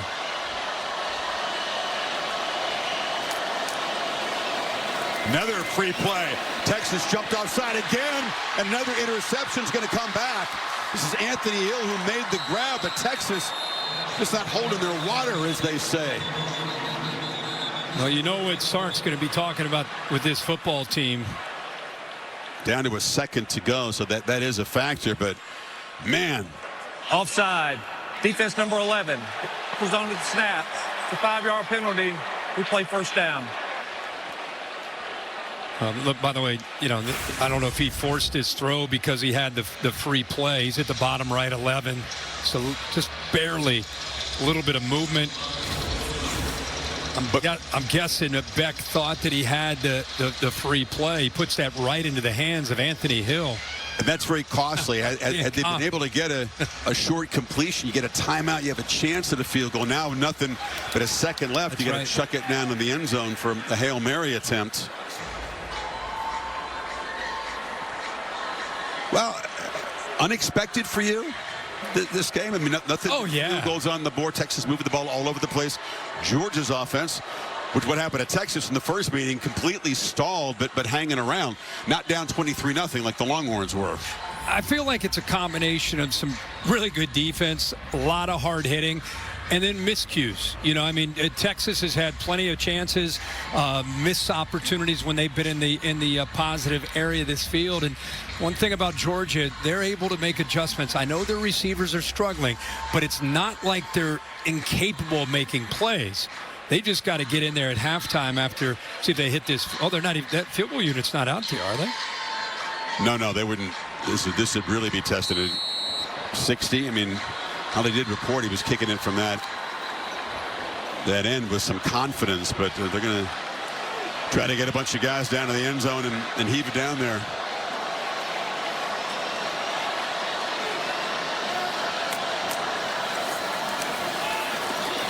Back. Can he step up and even launch? Chase from behind. Ball not free. It's bobbled around, scooped up. The Horns on the final play of the half, trying to make something happen. Anthony Hill laterals it. They're still going. And now they lateral back to a Bulldog in a wild, frantic play. Most entertaining moment of the first half, frankly. Beck got hit. And he's down. Hard, yeah. You know, there was a play last week against Georgia Tech that he got hit, and I wondered at that moment if he was going to be okay. And again, as he releases this football, as he starts to, he gets hit again. Now, this one was Trey Moore that got to him. That Georgia Tech game is actually very, very similar. As he starts to go into the throwing motion, yep, is where Moore hit him. It's good to see him up and walking off. Tremendously punishing game that you're talking about. We'll get an update on that at halftime. Then we'll go up and go to Laura. Steve Sarkisian, his team's leads 6-3. All right, thanks, Chris. Coach, 8 penalties in this first half. How do you get your team to clean some of that up? Well, hopefully they call them for a holding one of these times, too. Let's go to Holly Rowe with a little bit more. Coach Smart, what just happened to Carson Beck? What did he say to you? They just said his hand got hit as he was throwing it there, and guy came all the way around the edge, which people do on that situation. He's got to be aware of, just get rid of the ball. Will he be okay to play in the second half? He should be. I don't know. We got to go look at him. All right. Thank you, Coach. That was a wild moment. The ball knocked loose, and Anthony Hill's a tremendous athlete. Ends up, but then they lateral it around, and there was a chance after the ball's knocked loose right there by Moore that Texas could have come up with a defensive score there. Yeah. 0. Yeah, it got interesting there when we started to see the laterals, but this is every fans and team's fear when you see a quarterback go into that throwing motion. Brock Purdy had a situation in an NFL playoff game where he had an injury to an ulnar nerve, and let's hope that he's going to be okay as they check him out there at halftime. If he can't go, then Gunnar Stockton, who's not played against the SEC this season, will come in there. Capital One halftime report coming up right after these messages. You're watching the SEC Championship on ABC. No, but, it'd be interesting to see what Mike Bobo does, because even if Carson Beck were coming back into this game, they're looking to be able to create some matchups, favorable matchups. We've not seen these receivers have very many opportunities. We talked about that towards the end of the first half, just a one catch. Ali, what can you add? Well, Kirby Smart has told me that Carson Beck will be unable to return to this game. They are not going to talk about the hand injury right now because they don't know exactly what it is. But Gunnar Stockton, you hear the cheers from these Georgia fans. This is a kid who set the all-time high school state record for yards, points. He is one of the most dynamic kids this state has ever seen. I'm trying to remember if his state championship was here in this building. I'll have more on that for you. But, guys, he is someone they believe in. They've all been hyping him up over here on the sideline, getting ready for this big opportunity.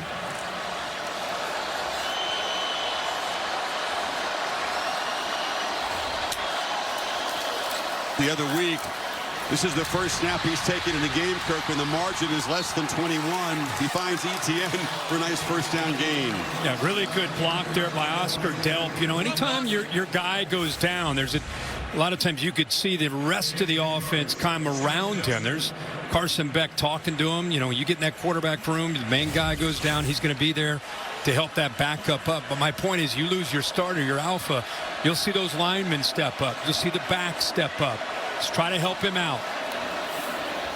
Stockton on the move. Chase, welcome to this Texas defense, one of the elite groups in the country, if not the best. So it's a serious step up in class for Stockton. I'm glad you said that because, again, we're concerned about Carson Beck. There's the look at him again. But I think what you just said is a great reminder for people that don't watch a lot of SEC football. This Texas defense, I know it's a low-scoring game. This is an elite defense that we're watching. As Chris said, if they're not the best defense, they're right in that discussion with the veteran group they have at all three levels. So with Stockton leading them, Georgia now faces an early third down. They need 2 to get this drive going. Looking to throw for it. Stockton from the pocket delivers a strike, and it's a completion to Arian Smith. With problems dropping the ball in the first half, grabs this one for 18. They're in Texas territory. Yeah, Texas walked up to show pressure here, and then they drop in the flat. Nice job by this offensive line, creating enough time there for him to be able to deliver that throw. Etienne, short carry. That'll help get the heart rate down. Yeah, to back up the point we're making about Texas here, number 2 in points allowed, number 3 in yards allowed. They're the best defense in the country, yards per play, under 4 yards per play. Well, the other thing they do is they rotate another wave of defensive linemen into the game. Is that depth allows them to be able to stay fresh and play fast at the end. The most impressive thing to me is they don't give up explosives. They make you drive the length of the field on them, which is very tough for offenses to do without making mistakes. Second Nate. Frazier has a crease, runs hard, and comes up a couple yards short of the marker. 3rd and 2 again. Anthony Hill made the play. So at least they're in 3rd and very comfortable for the new quarterback. On that left side, they've been rotating Monroe Freeling, who is in for Ernest Green. And they've been playing both guys. Right now, Freeling back into the game. Had a nice block there to open that up. There's a look at Ernest Green.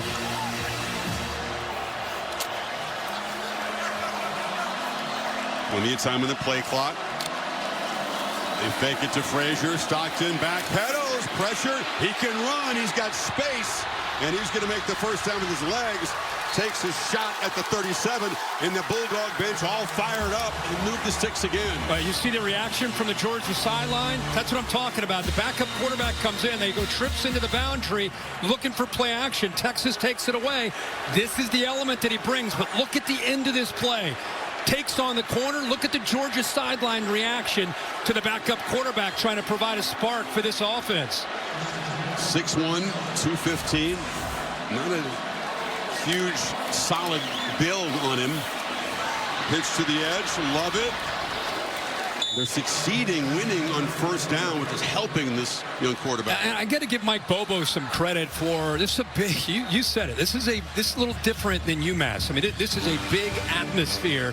Mike Bobo's been here. He's done it as a player. He's called a few plays to just kind of ease him into this game. A couple easy throws to be able to allow him to make an accurate throw and get into rhythm. Nice scramble. That's another way of getting those butterflies out of you. Stockton on the move again, and they close him down. He delivers a high throw, and the catch is made. Lawson Lucky went up. They're talking about it. It is ruled a catch on the sidelines. That was pretty fun. What a catch. Great ball by the kid on the run. Did he get the toe down? Oh, my gosh, what a play. Oh, my gosh, what a play by Lucky. All of a sudden, they can look at that one all day. That's a completion. All of a sudden, as you suggested, teammates stepping up. No more dropping the ball. They're making excellent catches out there. And Lucky with that toe tap, 14-yard pickup. Ball's in the red zone all of a sudden. Well, I love to see after the catch, what an effort. Watch ETN. He wants to make sure the official sees it. And this is definitely a catch. Take a look at the AT&T clicker right here. It's a great job by Stockton making a play.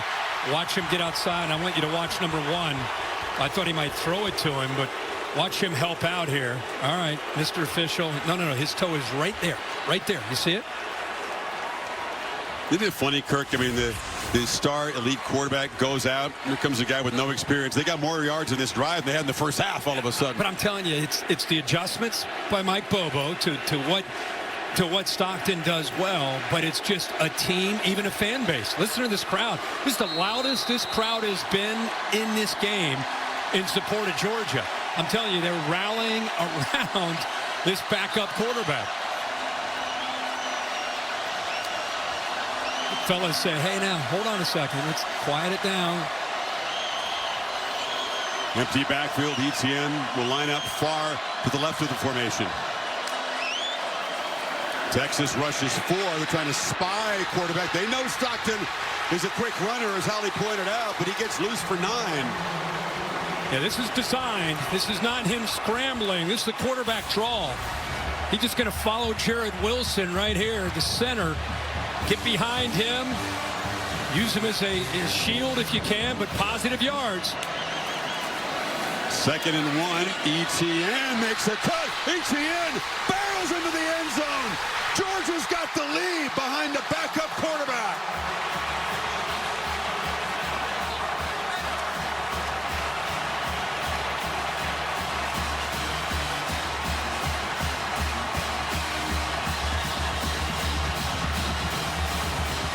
Chris, watch the block right here on the outside by Delp.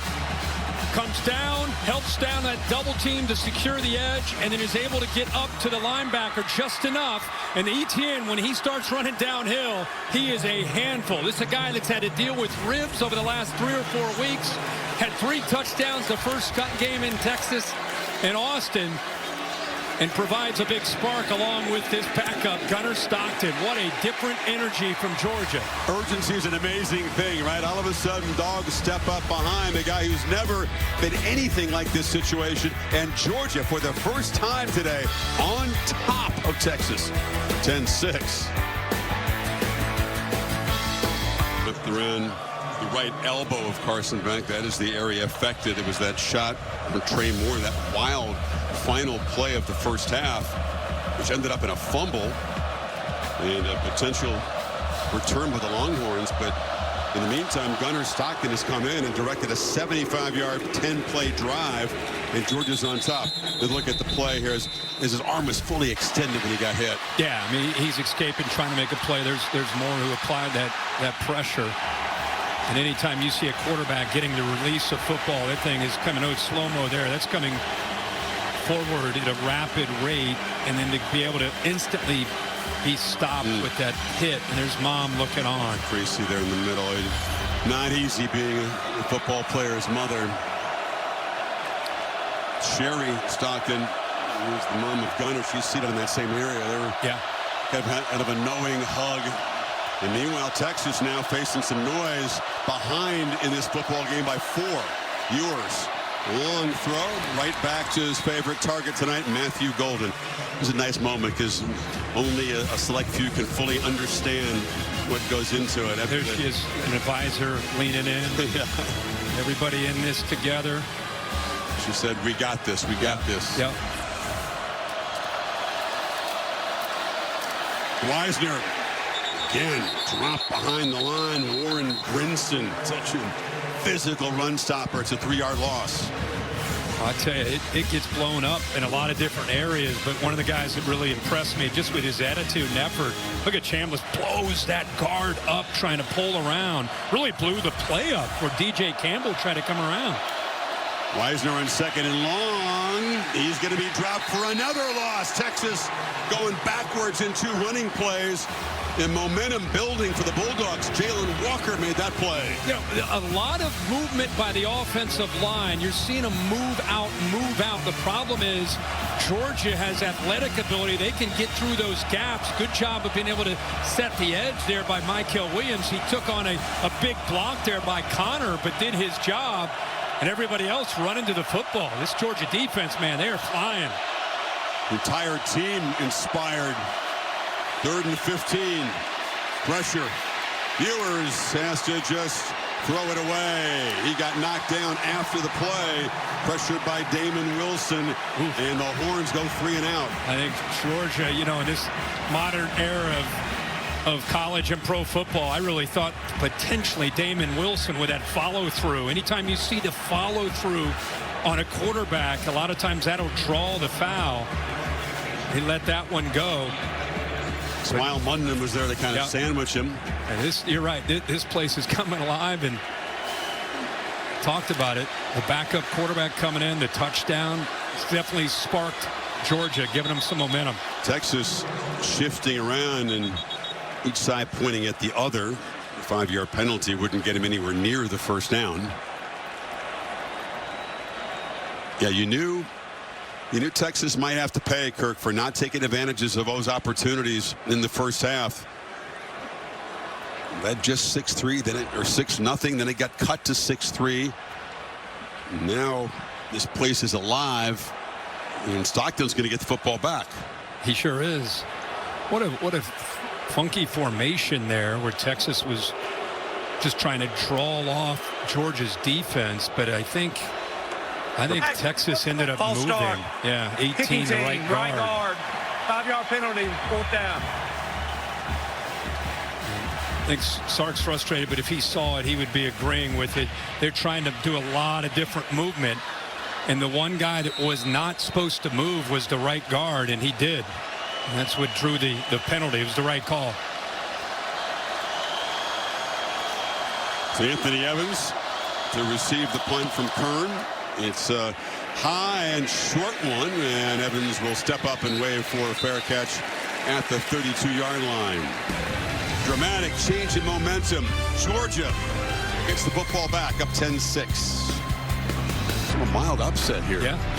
What a job all these teams with realignment. First year in these conferences. Texas, we see Oregon tonight, SMU in the ACC, Army in the American, Arizona State in the Big 12. Wild to see these teams first year in these conferences making it to the championship game, and some cases winning them. Texas trying to make history, but now down by 4 as Stockton back to work. He was 3 for 4 for 36 yards passing in that first drive. End around here. Evans will be tracked down. He's a speedster returner. They try to involve him on those end arounds, but he loses 7 as Makuba wasn't fooled. Yeah, great job. Notice how they're walking people up now. They want to be able to make this young quarterback, who's a dual threat guy, beat him with his arm. Walk everybody up. Good experience. Veteran there by Makuba. Diagnoses that play quickly. Big loss there on that 1st and 10. Get him behind the sticks.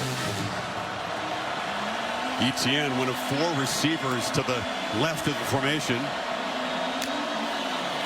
And they're all blocking for him as Trevor makes the catch and darts forward. They get back about 6 or 7. It's going to be 3rd down and about 10-11. Another quick throw there with some linemen or rather tight end and receivers out there.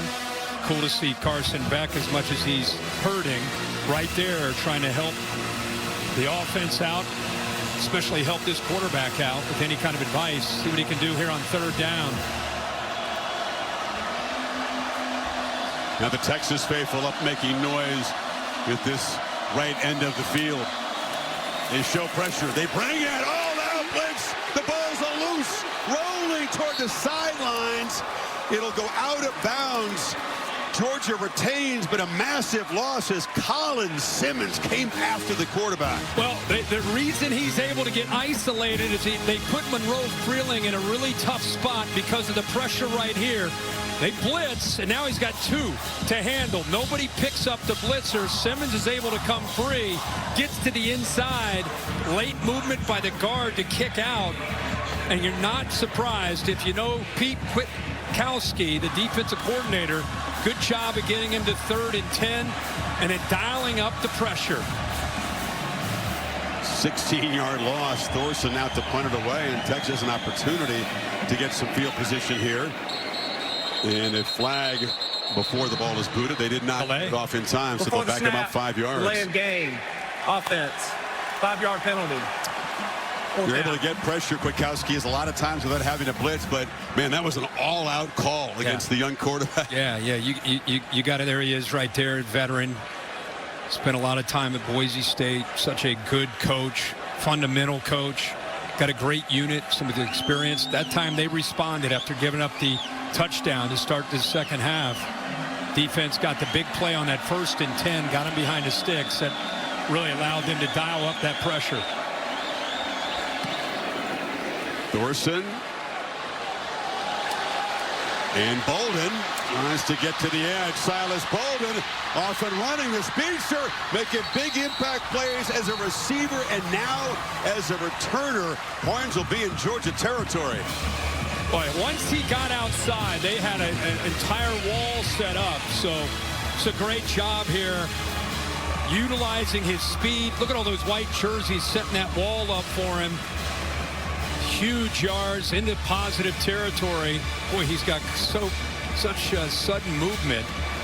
26 yards. There's still a place for 160-pounders at the highest level of the sport, as long as you're really fast. And the punter, Thorson, now limping around. He was involved in trying to chase down the returner. Man. He's an elite punter. Elite. Texas from the 39 now trying to finally get to the end zone, reclaim the lead. Play fake. Ewers across the middle. Catch made by Golden. Matthew Golden has been the key guy. 7th catch tonight. Picks up 12 more. Thorson's coming over to help out. Let's go back real quick. He got a little bit weird at the end. You know, it wasn't so much him hitting anybody. It was just a turf.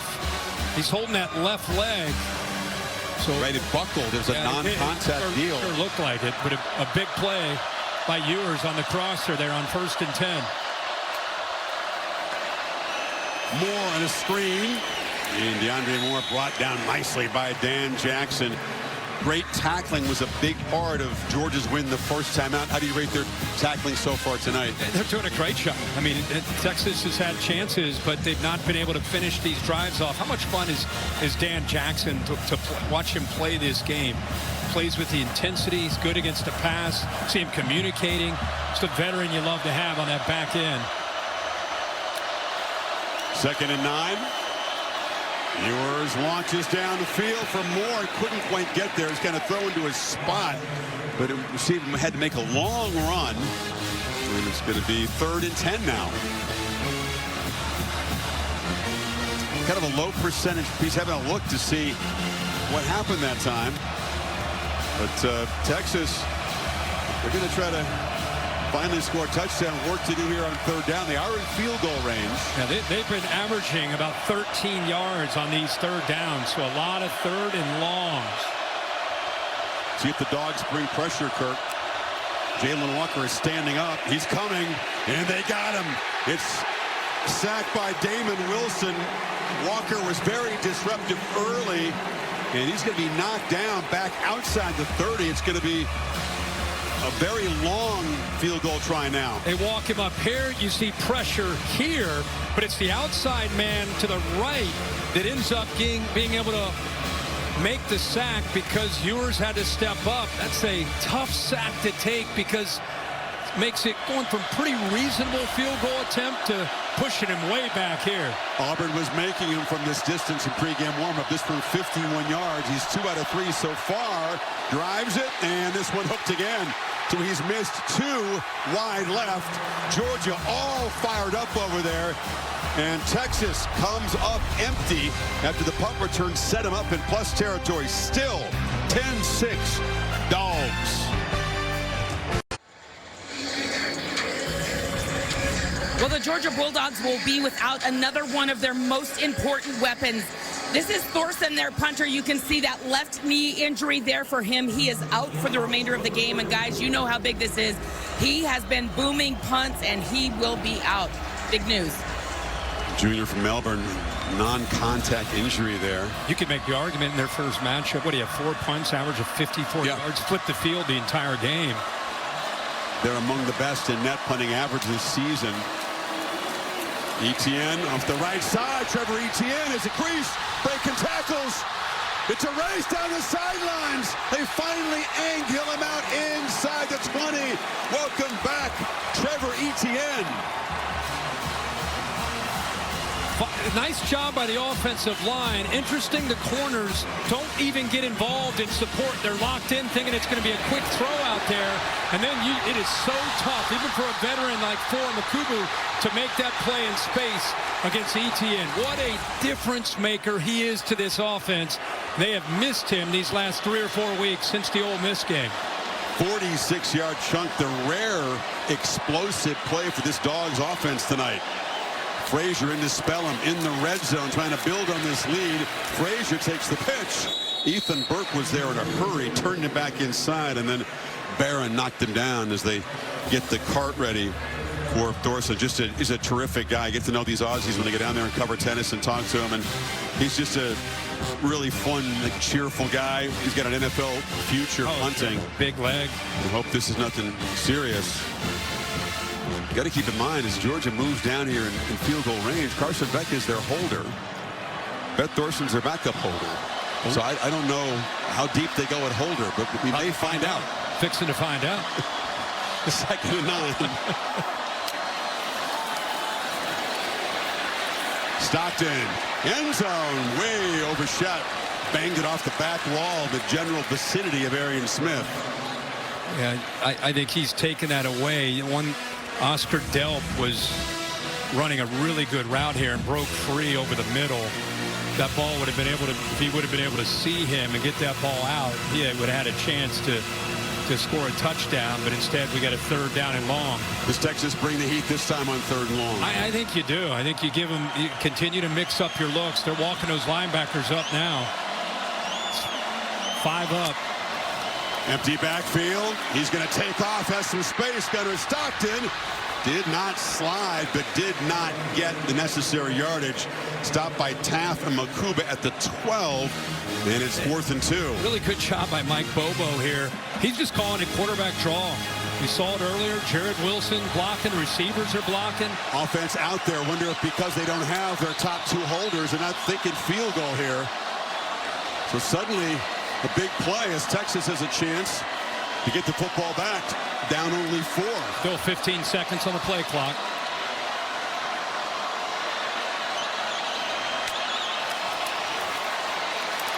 Jones drives. Flag comes in late. Yardage is good for a 1st and goal, but it was right in the center of the offensive pit area. Sure was, right where that contact was. Maybe says hands to the face. Is that what he's saying? I can't tell. He still did. He's doing it for a 3rd time. He wants everyone to see that. Personal foul. It's on hands Brown. to the face. Defense number 45. Half the distance to the goal and the end of the run. Automatic 1st down.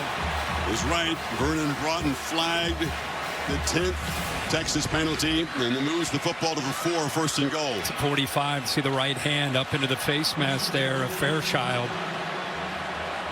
Boy, has this kid provided a spark in this dome. You can just feel it throughout the entire building.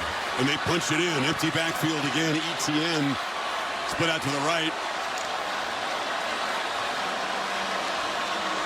Bunch of tight ends bunched left. And it's Stockton running all the way. He's going to be dropped behind the line of scrimmage there. Sprinting over was Ethan Burke, the veteran. Ethan Burke did a nice job of getting off the block. So often you just got to use your hands down there with your eyes into the backfield. Burke did that. Strung that play out, just nowhere to go. They just try to utilize the quarterback's ability to run. Let's get him out on that edge where you maybe have a numbers advantage, but great job by Texas defense holding the point there. And a true freshman, 175-pound Dwight Phillips Jr. is in the ball game, and ETN makes it a two-back look. That's Phillips coming in motion. ETN, they are just flying downhill, and it's another loss. Leonga Lafau made the play. You know, they talk about Lafau being just kind of that calming influence. One of the leaders of this defense. He's right here at the second level. He's getting downhill. He's actually blitzing here. Good job of slipping through. You can see the right guard wanted to kick out to help, but a late reaction by Ratledge. So 2 runs, Kirk. They lose a combined 3 yards. And it's going to be 3rd and goal. About the 7. Low-scoring game. Do not want to give up a touchdown if you're Texas here. Stockton looking to run, and they're all over that. So in the end, and Hill made the play there, they didn't want to throw the ball in the end zone. They tried 3 runs, and they'll settle for 3. Yeah, Texas defense really stepped up inside that 10-yard line. Got aggressive, even off after that penalty by Broughton that gave them the first down. They responded with 3 straight plays by turning up the heat there on this Georgia offense. So Gunnar Stockton undoubtedly has taken reps. Georgia leaves nothing unturned. He's the 3rd string holder. And Woodring from 24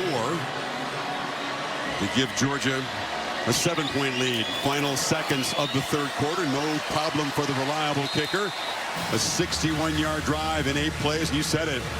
This team has been sparked by Gunnar Stockton. The offense playing well around him. The defense has stepped up, and Texas continues to waste opportunities.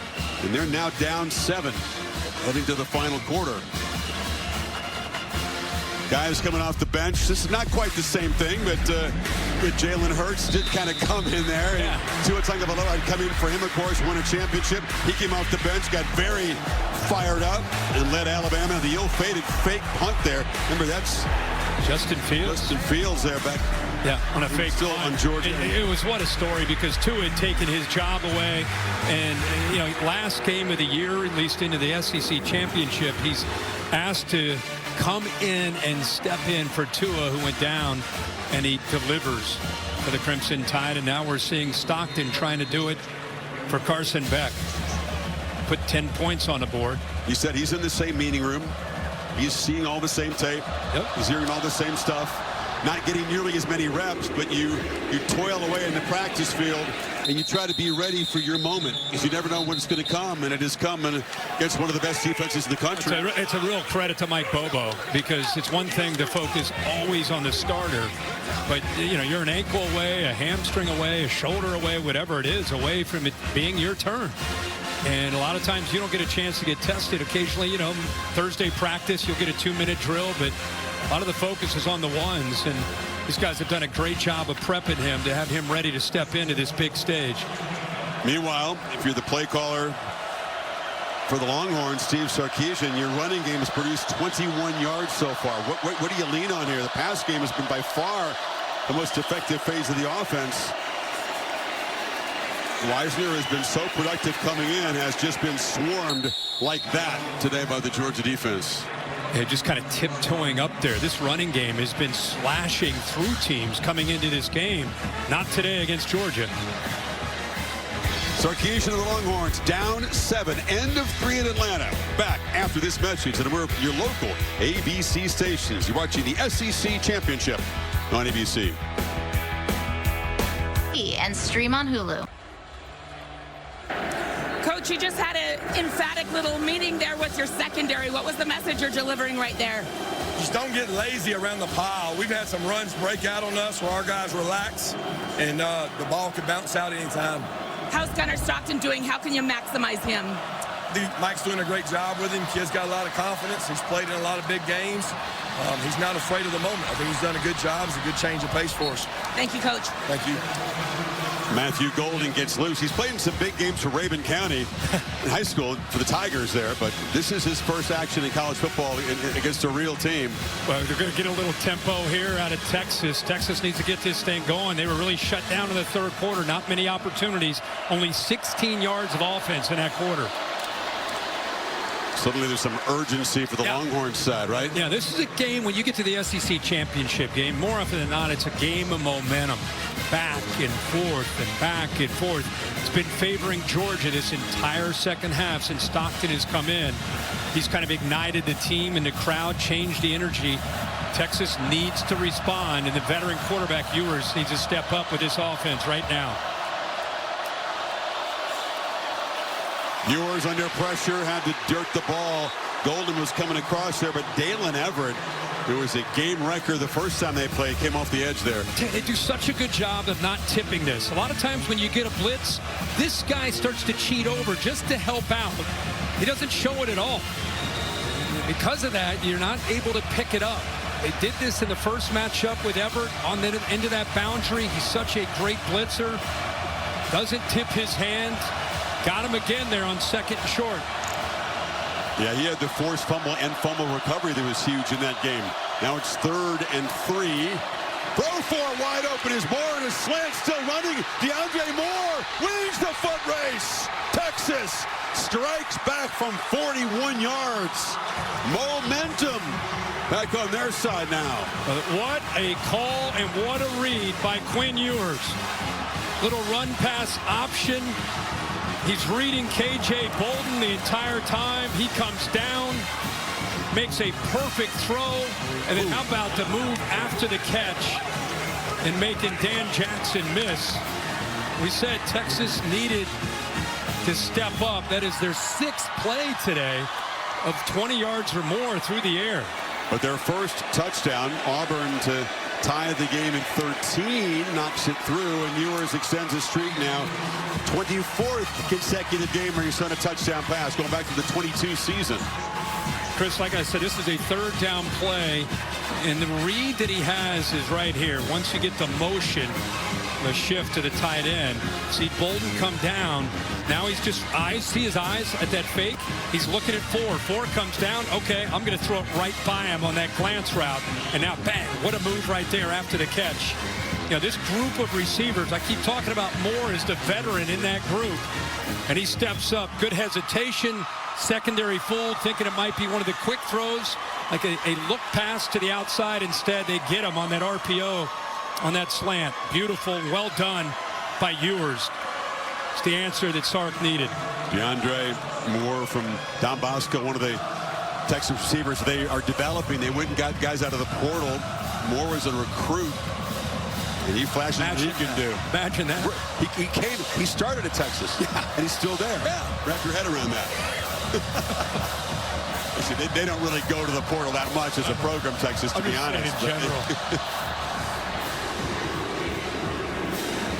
And Jones will leave it there. Holly? Well, Steve Sarkisian is so confident with this team. He continues to breathe life into them. He was overheard leaving the locker room right before they took the field for the second half. This is the SEC championship. This is what we were built for, what we knew we could do. Let's go win it. He keeps trying to infuse them, encourage them, knowing that they are built for this, even though it's their first title appearance. I want to see if this defense tries to put the game into the hands of the quarterback. The young man who stepped up and provided spark, make him throw to win. Load up against this run game. Stockton weaving around. Yeah, Texas is breathing fire, smelling blood, and coming downhill in a hurry now all over these quarterback runs. Well, that's what you got to do. I mean, the quarterback run game is different than what you see from Carson Beck. Kwiatkowski, the defensive coordinator, adjustment is to have the eyes in a big backfield, and instead of just worrying about ETN running the football in the pass game, You want to get this guy behind the sticks, which they've done now the last couple series. Again, a loss there on that 1st and 10. Now he's looking at 2nd and 12. Texas fans up making noise now. Longhorns rush only 3. Stockton into the coverage, checks it down to Frazier, who's going to be knocked down. That's an important gain, though. They pick up enough yards to make it a 3rd and 3 before LaFau got him down. Yeah, actually a really good read there. Nice job by Stockton to be impatient. Texas tried to fool him by dropping one of their defensive linemen, Trey Moore, into the flat. He almost threw it, but came off of it and checked it down to Frazier. Good decision. See what Mike Bobo likes here, trying to get this drive going, keep Texas with the offense suddenly on fire from getting the football right back.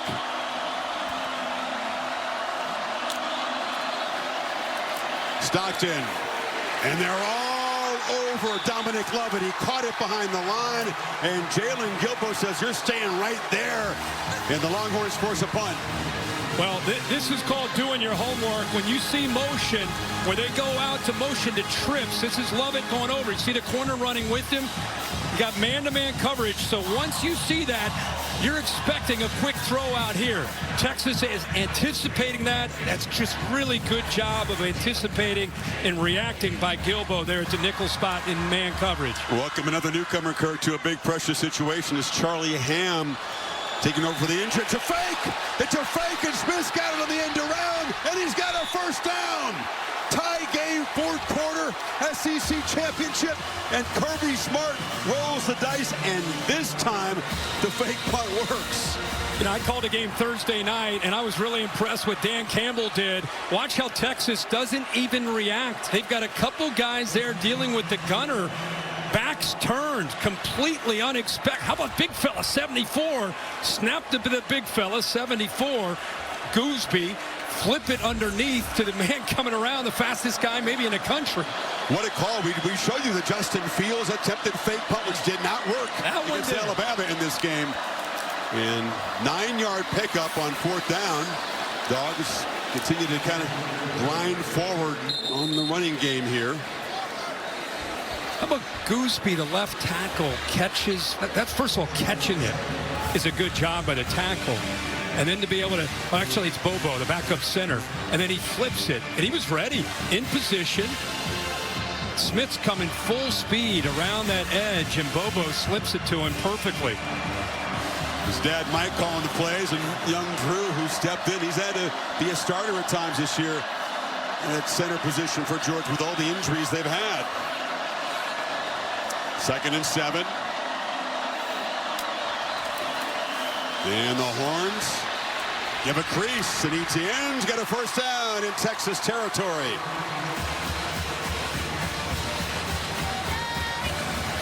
Man, the intensity's come up like 3 levels here. Yeah, no 15 doubt minutes.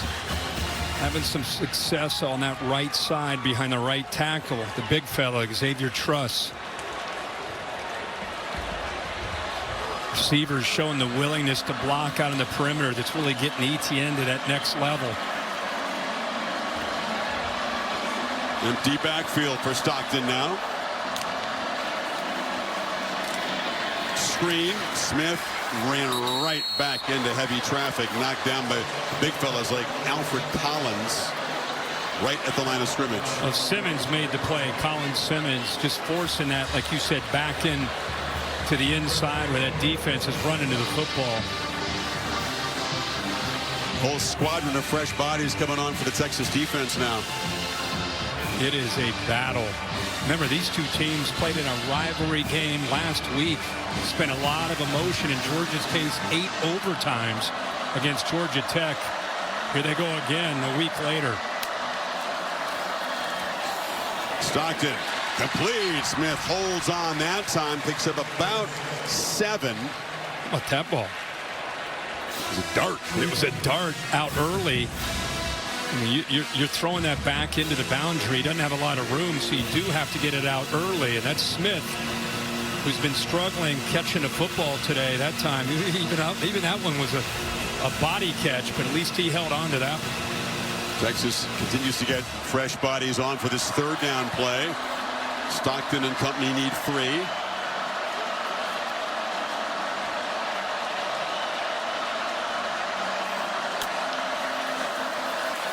No pressure. Check down. Too much space for Etienne. He's going to get just enough for the first down. They do move the sticks at about the 37. And they just cleared it out. They flooded the zone and just tried to get that defense to back out playing zone. And then you have to get the ball out as fast as you can. You know, you got to be decisive, which he did. And Etienne is so well known for what he can do in space. But good job of letting those linebackers drop in coverage and then getting it out quickly. Georgia now inside of 8 minutes to play, getting close to field goal range for Woodring. Reverse. Evans. Lost the ball. Fell on it. Got very, very lucky to avoid a crucial turnover. Yeah. Chris Benda looked like he knocked that out, just chasing after the football. Right hand gets in right there to knock it out. And you talk about the break of the game. Look at all those white jerseys.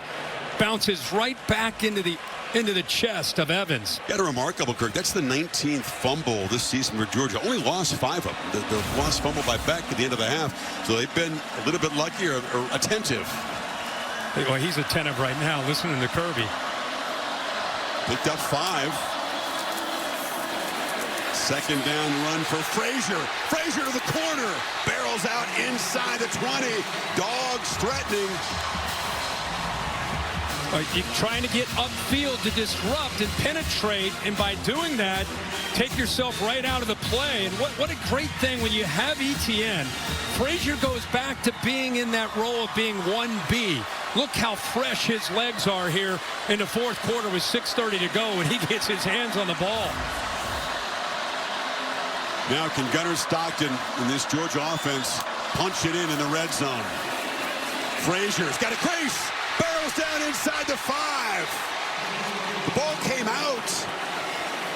Are they ruling it down before the fumble? There's a scrum there. Check out who's got it.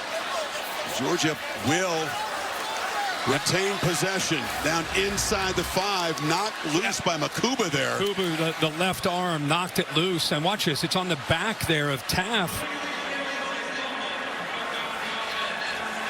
Right there, clearly a fumble. I think Arian Smith maybe hopped on that football. I think a hustle play by 11.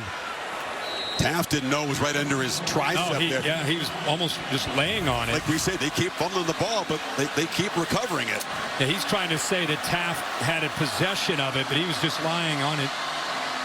Never had the ball. First and goal. Etienne. It's crowded toward that boundary. Could not get around Baron Sorrell. Clock rolling now. Second and goal. Yeah, great job setting the edge. Try to catch him back into the boundary.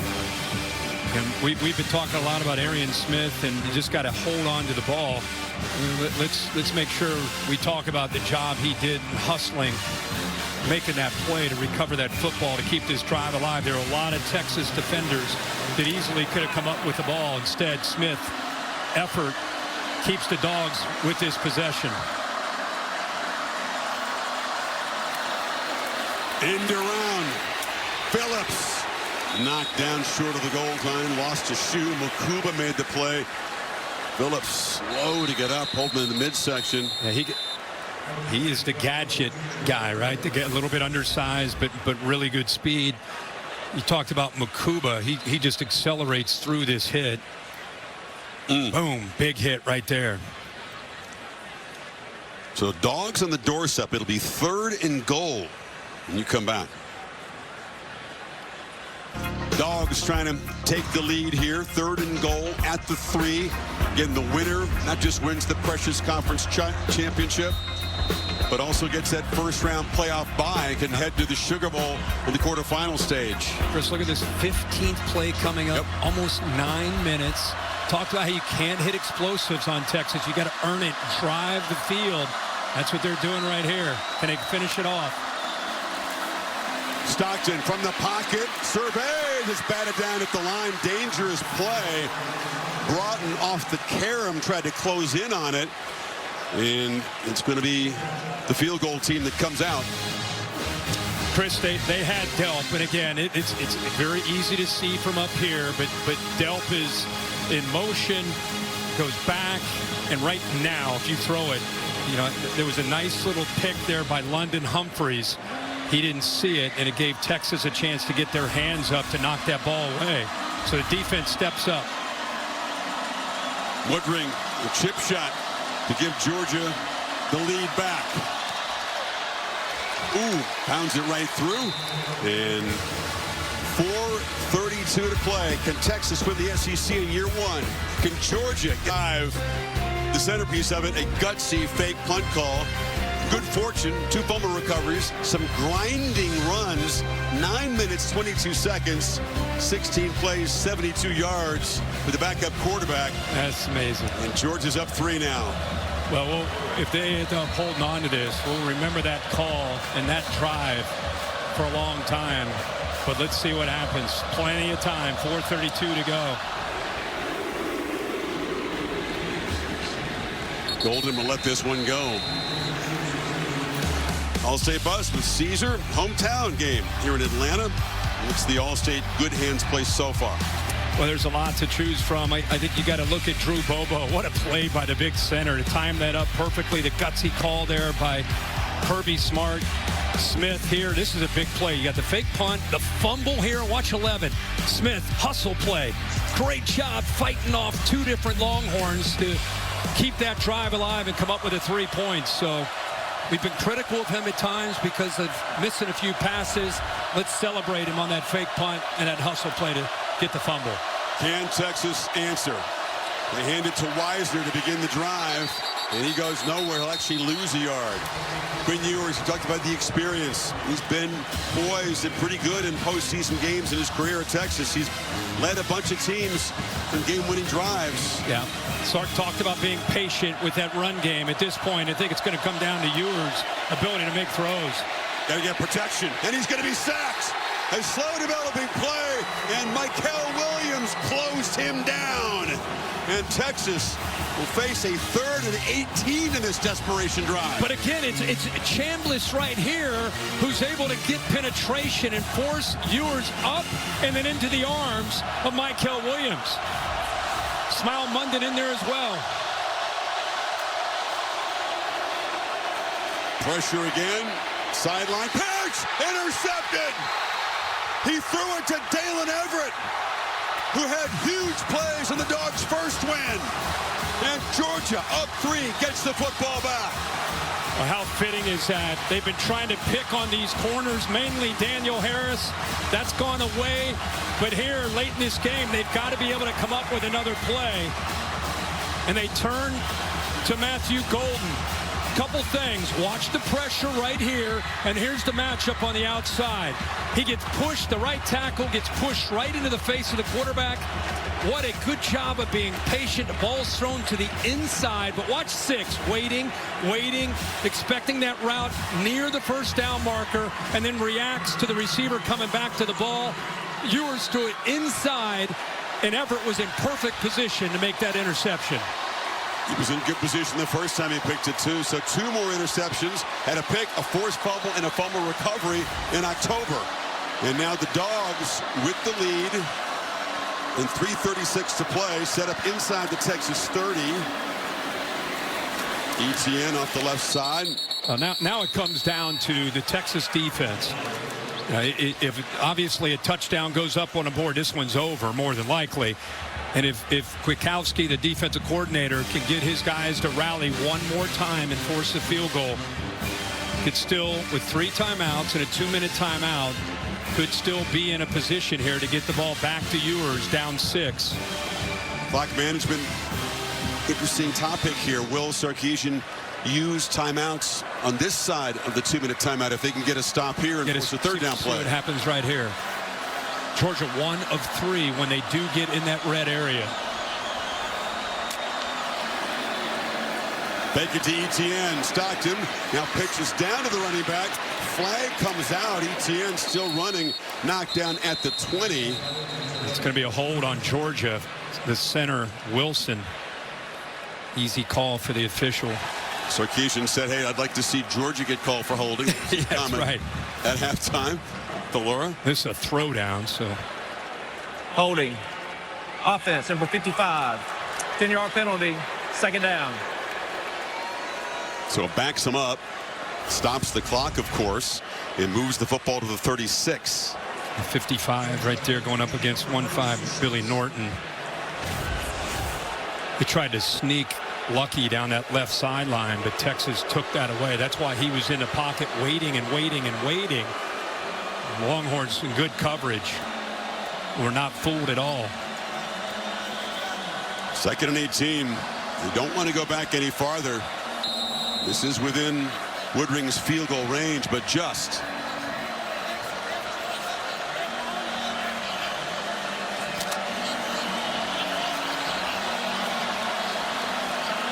Frazier's the back. Evans motions across. Single coverage on that side.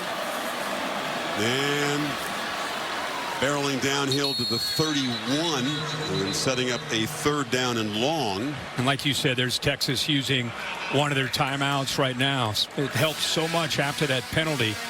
Now you feel really good about getting them off the field here and forcing a field goal. Will Ewers have a chance at redemption? Gunnar Stockton, who's in his first meaningful football action of his college career. A couple of brief stints and blowouts. Here he is against Texas, trying to convert here on 3rd and 13. Trying to, at worst, set up a field goal attempt to build this lead. Sure, Kirby Smart there talking to him about, hey, we're at the 31-yard line. Let's be smart here with this call. If you're feeling aggressive, Kirk, you could press it downfield. A 1st down, just about do it. Oh, sure. Yeah. Close to it. Play clock at 3. Texas brings pressure. Stockton backpedaling, throws it, and threw it right to Texas. Intercepted by Jahdae Barron. The young fella under pressure made a mistake, and Texas is set up now. Well, I'd say that Kirby Smart telling him, let's be smart with the football. Let's not have that big mistake. And, you know, he got pressured from his left side. I think it surprised him, spooked him, in fact. He was looking to throw the ball to Cash Jones out of the backfield. Blitz here. And again, they've had success bringing blitzes from that left side. 2-on-1 on the left tackle. See, Simmons is able to get the pressure.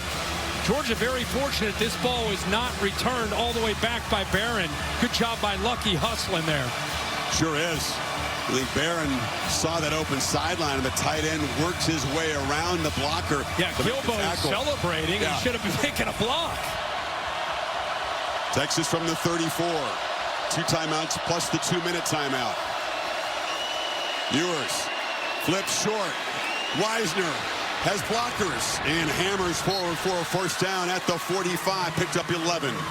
Keep in mind, Ewers in 2 games, the one earlier in Austin, the one tonight combined, 12 sacks and 5 turnovers. But still a chance. Oh, yeah. Always a chance. They had a chance in the game in Austin to get it back within a score. Yeah. And yep. Georgia's offense extended that game, ran it out. So despite a bad pick in that last possession, the defense for Texas does their job.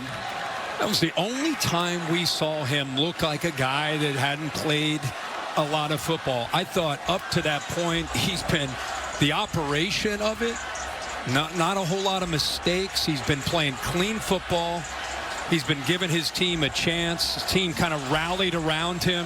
He'll learn from that as a young quarterback that doesn't have a ton of experience.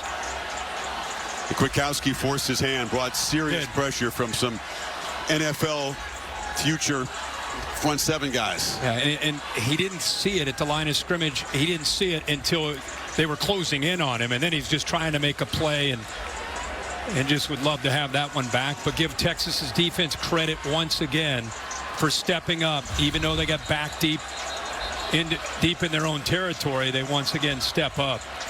I don't know if you saw the scouting report. Jahdae Barron's not the guy to try. He's a Thorpe Award finalist, one of the best defensive backs in the country. And his play has given Ewers and Sarkisian's offense a chance here. Still have the 2-minute timeout plus the 2 timeouts that Texas has remaining. With that in mind, Kirk, they run the ball to Wisner. They're ripping at it. And he's stopped for about a 2-yard gain. And looks like this will take it down to the 2-minute timeout. Texas on the move, trying to force overtime or win the SEC in their first year in the final 2 minutes in Atlanta. AT&T, Oregon, Penn State tonight. You got SMU and Clemson coming up. I think it is a must-win game, obviously, for Clemson and probably also for SMU. If they lost, it would be a real conversation. In the meantime, both these teams, the computer says, everybody says, safely in the field. The championship and a first-round bye goes to the winner. Think about the rest you can get by having that bye. That's enough incentive, just that. Both teams could use it. There's a whistle and a false start before the snap. Just when you're trying to build momentum in this drive. False start, offense number 56. 5-yard penalty, second down. It's Cam Williams again. He's been penalty prone. We've talked about it, and that's the 11th penalty for 94 yards for the Longhorns today. It's amazing when you consider that the missed opportunities in the plus territory, that they have the ball with a chance to win this game. Down 3.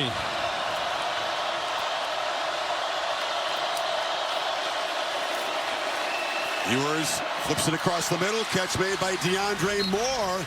And the speedy receiver knocked down in Georgia territory after a 10-yard gain. So look at Auburn, perhaps awaiting his moment. Good call there by Sark. Mesh concept, meaning a receiver on the right, receiver on the left, kind of come together, creating traffic for the defenders to have to work through. Nice catch again by Moore.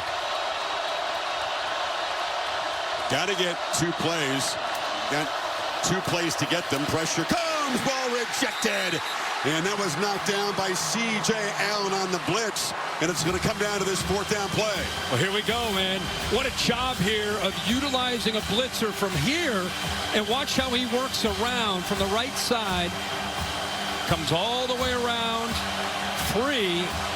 Boy, he's a good blitzer. C.J. Allen having a great game.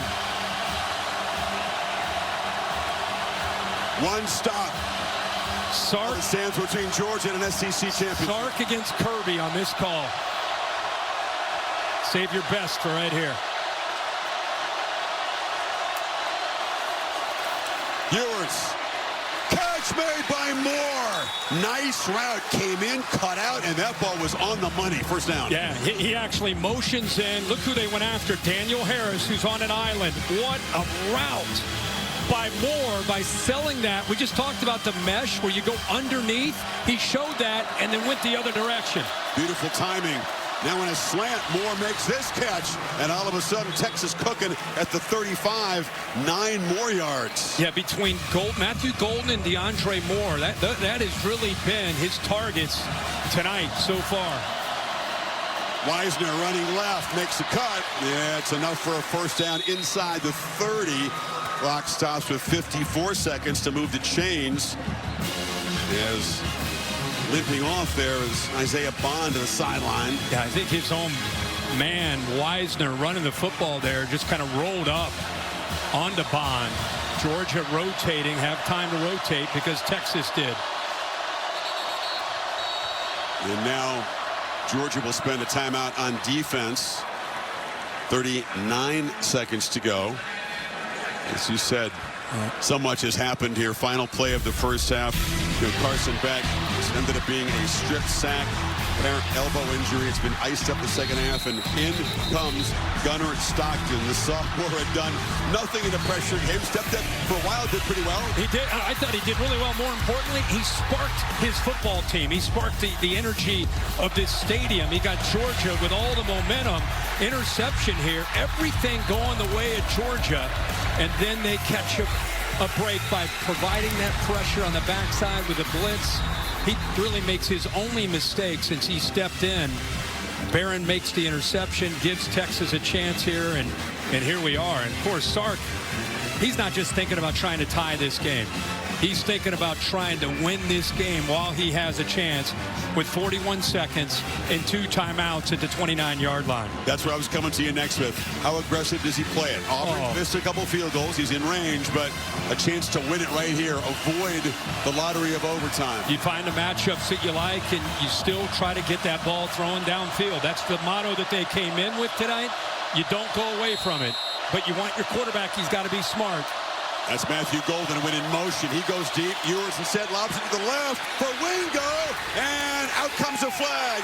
Interference in the end zone as Dalen Everett, who's had some big plays tonight, flag that time. Yeah, right on cue. We're just sitting here talking about, are you conservative? Are you aggressive? Go after the corners. He's been doing it all game. 15-yard penalty, automatic first down. You know, and I think he does a nice job of looking for the safety. Dan Jackson came down, so created a one-on-one matchup. And Everett just gets behind. Ball is underthrown. And so once he gets behind and the ball is underthrown, you see Wingo, the freshman, working back to it. And a no-brainer call there for the official. Actually, a smart penalty in college, too. You take the 15 yards. Yeah. NFL, that's it down at the 2-yard line. Yep. So instead, Texas, a first down in the red zone. Pump fake. Ewers will be sacked. And now Sarkisian will have to spend a timeout, taking a sack there. Knocked down for the 7th time tonight. I mean, it looked like with the action from the quarterback, you know, he's flashing, showing screen that way, wants to go back to the right. But he's very fortunate he holds on to the ball. You see the ball in his left hand away from his body with 3 different defenders around him. You know, Georgia takes that one away. He could have flipped it out there, but there's a Georgia defender. We've seen pressure close in, Kirk, on plays like that, slow developing. Ewers twisting, turning his back to the defense, and then running out of time very quickly. Yeah, he had men downfield. That whole play was a disaster for Texas. Down to the 1 timeout. Ball at the 19. From here, it's a 36-yard field goal to try to force overtime. It's a low percentage conversion at this point. They need to get down inside the 5-yard line for a first down. This matchup, second down play. Matchup way at the top. Golden has had a huge game. Ewers goes to the left, rising up and trying to make a diving catch as Wingo. They went back to that side against Everett, and it's going to be 3rd and 15. He went back into that same matchup where he thinks Wingo is going to be a superstar. He's just a young man. See the safety over there, Jackson. It's a tough matchup going up against Dylan Everett, who's an outstanding corner.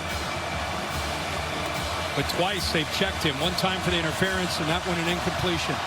So Texas a chance here with just this play to try to win it in regulation. Come up short. Going to kick a field goal to force overtime. Screen, and as Wingo dropped it, never really got going, didn't have anywhere to run that time. Michael Williams was right there. It's incomplete. Georgia fans are all excited as Walker takes off down the field. Now listen, Auburn is a great kicker. He's missed from 42 and 51 tonight. Wingo never has possession, really had nowhere to go. Nope. With Michael Williams out there. We talked about the chess match. Smart's defense and Glenn Schumann all over what Sarkisian called that time. Auburn comes out. He's got a good pedigree under these pressure kicks. When it comes to game-tying, game-winning field goals in the last 2 minutes or in overtime, I'm just reporting the facts. He is 4 for 4. Right. Georgia Ison here. Kirby call a timeout. Yeah, he already did. Yep. Made his first 2, missed his last 2. Both of his misses came after miscues that pushed him back. Remember, as a 5-yard penalty, pushed you back to a 42-yarder, and that's how close it was the first miss. Then they took a sack and pushed it, made this a really long one, and it also hooked to the left. Yeah, both misses to the left. Sark trying to just, okay, man, just have fun with this. It's what you want.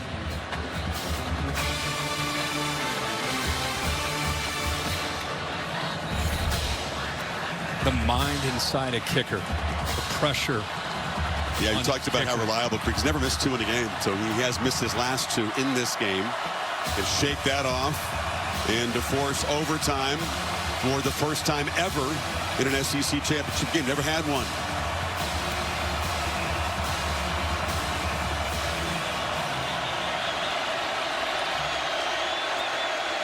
37 in a deadlock.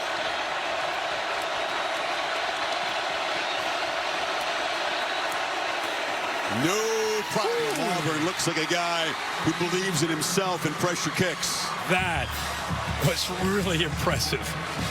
SEC championship on the line, already missed 2. And he steps right into that pressure and says, thank you very much. Perfect snap, perfect hold. Could not have been a cleaner operation there by that unit. Fantastic. So Texas off the interception, given a lifeline. Took 11 plays to go 47 yards. 2 minutes and 12 seconds. The interference penalty, I should say, was instrumental in it. Now, unless something crazy happens in the last 18 seconds, we go to overtime, my partner. Yeah, Georgia's saying, all right. We didn't have enough last week with 8 overtimes against Tech. Why not go a few more tonight for the SEC championship without our starting quarterback? What a game. What an amazing game. Whoever said, yeah, these conference championship games, they're not going to matter that much anymore. You got to come to Atlanta and feel this energy. There's still power and collective pride in college football. Yes. There's a lot of different things, but that hasn't changed. And when there's a championship to be won and a trophy in the building, and you're Georgia and you've lost more than you've won, you're Kirby Smart, and you're Texas and you've never been here before in year 1. And you're told you never have any chance to get here, and you're here in your first year. Yeah, this one does not feel short of motivation today. No. Again, both teams in the playoff. We know that. A bye to the winner. But that's not what they're thinking about right now. They're thinking about a championship. And as competitors, this one's going to get decided in overtime. One timeout. Backup quarterback who just threw a pick. Do you just run this and just say, all right, we'll head into overtime? Or do you trust him to take a shot downfield? Not way down, but just... What would you do? I'm not in practice to know this kid and who he is, but it looks like they're going to run it. I like what I've seen from him so far, but I think that's the safe call and the smart call. Here we go. Back and forth. Lead changes, momentum changes. 16 apiece at the end of regulation. Overtime to decide the Southeastern Conference Championship. Back after this message and a word from your local ABC station. You're watching the SEC Championship. It's crunch time. In the first overtime, each team gets a possession starting at the opponent's 25-yard line.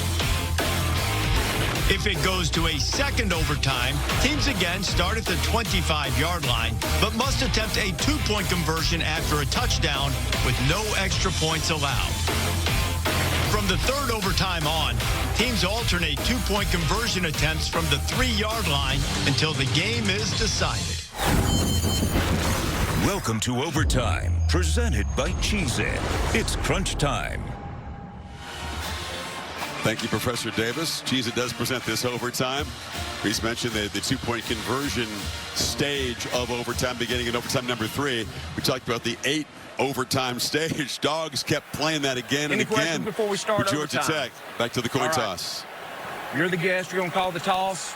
Your choice will be offense if you win, offense, defense, or which end of the field you want to play. We have one toss only. Okay? The logo's heads, the pennant's tails. Tails, heads. Make your call. Tails. What'd he call? Tails. Tails. If I drop it, we do it again. And it is tails. Okay, so you've won the toss. Defense. You want to play defense first, and which way do you want to go? Okay, well, you come down there. Come around this way. I like an official that takes control. Steve Marlowe took control. I mean, that is no question who the boss is out there. So, Texas, obviously, Georgia chooses to play we'll have defense. it first down at the 25, going this direction. And Texas wants to head back toward where their fans are in the right end as you watch it. So, Sarkisian, his play calling right to the test here. Again, I think it's worth mentioning for Georgia coming off that 8 overtime game. Not only that, think of their schedule that they played. 13th game of these two teams. Much more of a grueling schedule to play this year in the SEC. Who knows, what's ahead of these teams with who gets to buy and whatnot right now. Everything is focused on survival. So emotionally draining, not just physically. You remember Kirby Smart, Brett Key at the end of the game, basically in each other's arms. Right. They said they could only understand how much went into that. So Arch Manning comes in, Kirk, to begin this overtime. Texas goes to their reserve quarterback, who steps into a huge pressure moment. Of course, he has experience, unlike his counterpart Stockton, in pressure games.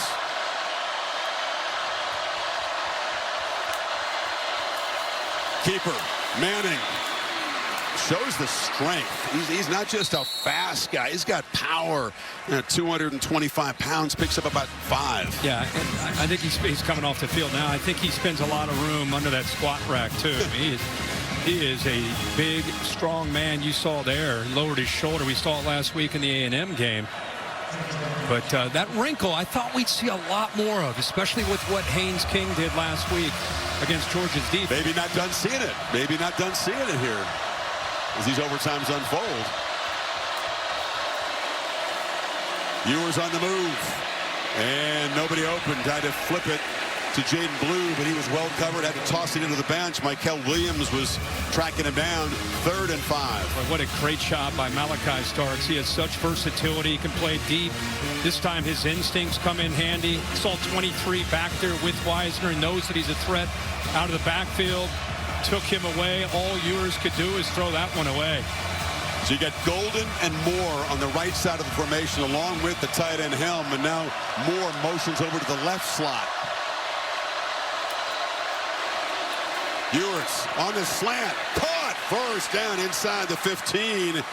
Squeeze it into a tight window to Wingo. The reason he was yelling to Moore to get over there, he wanted that double slant look, which he got, which opened it up for Wingo. What a job Wingo does as a true freshman.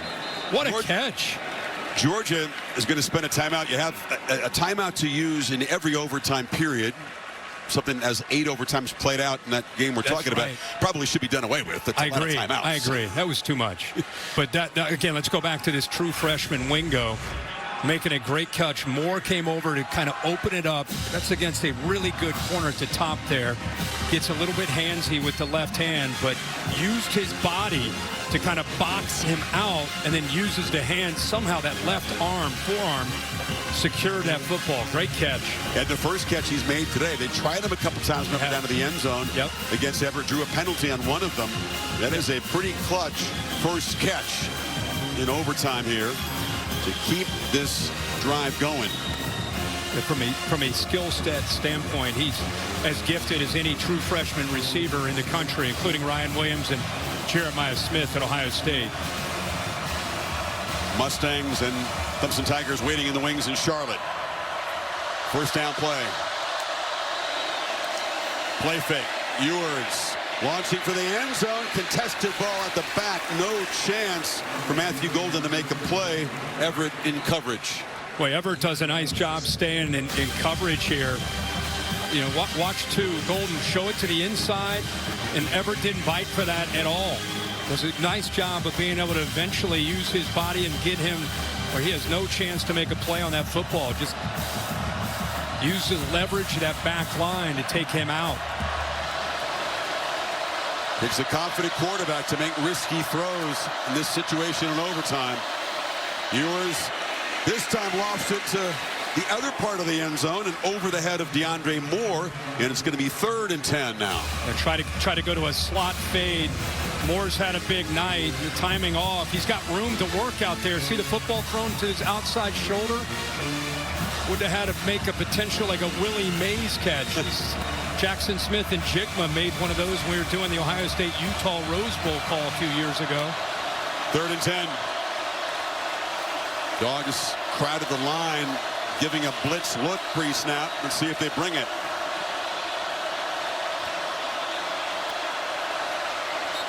And Sarkisian will use his timeout here in the first overtime to discuss this 3rd down play.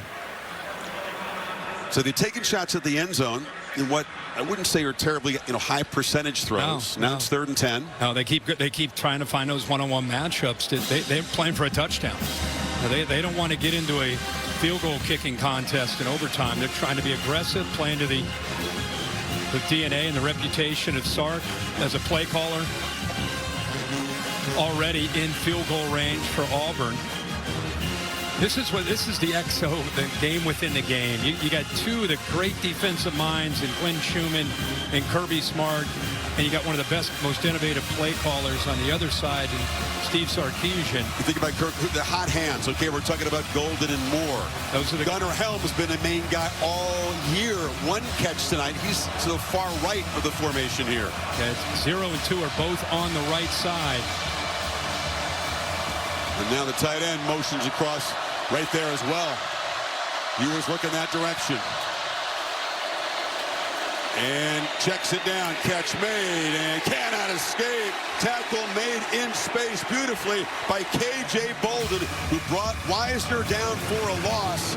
And here comes the field goal team. They created a wall with these receivers, hoping against man they would be able to get him out. But Bolden back here does a good job of reading that. So he's in charge. They're expecting that kind of route where they open it up with a rub like that. But Georgia in place there to defend it. And the kicker with the reliable pedigree and the interesting hair right back out there from 32. And that time knocks it through. Not quite as confident a swing as it was to force overtime, but Texas is on top. Not what Sarkisian wanted, you can tell from the top of the first. No, he of course looking for touchdown. Ooh, the snap a little high. The hold was close. Good job of getting it down, but he didn't get the spin perfectly turned. But a good job by Auburn at coming through that despite the snap and the hold. Now here you go, Kirk. Gunnar Stockton's got the football, and Georgia can win it with a touchdown. And the guy who's had so little meaningful football all season long. Remember, Tennessee Tech early in September. UMass, non-conference breather a couple weeks ago. He gets in there when it's decided, when it's a 3-touchdown plus game.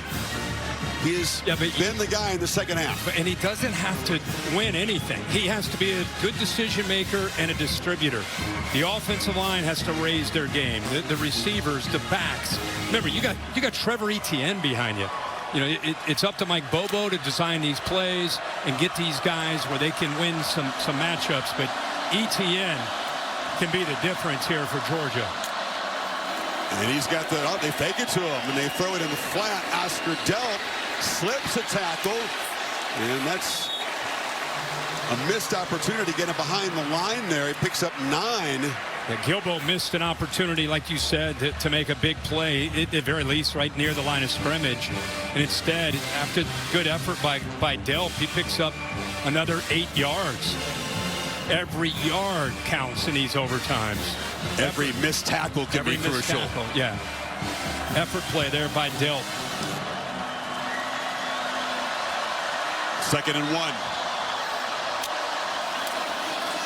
Stockton. And they're going to lose yardage on that catch. Lovett tracked down by Andrew Makuba. 3rd down and about 3 now. The motion is the indicator for these plays. And I want you to watch Anthony Hill, the communicator. He sees that motion. He's telling the fellas, hey, you know what's coming. Guys, get ready. Here it comes. And everybody runs. Great job. Good job reading that indicator. Lovett goes in motion. Defense is expecting that quick throw. Good job of running it down. Mike Bobo with the play call here. They need 3. 2 backs in the backfield. They fake it to Etienne. Ball flipped short. And the tight end, Oscar Delp, powers for a 1st down. Nice little call. Really good call. They use Cash Jones as a decoy. He's been so effective this year out of the backfield. They just slide him down. That's where he wanted to go with the ball, but instead checks it down. And again, big number 4. Remember, earlier he made Makuba miss to get this overtime period started, and then he finishes off to get the 1st down there with another great effort.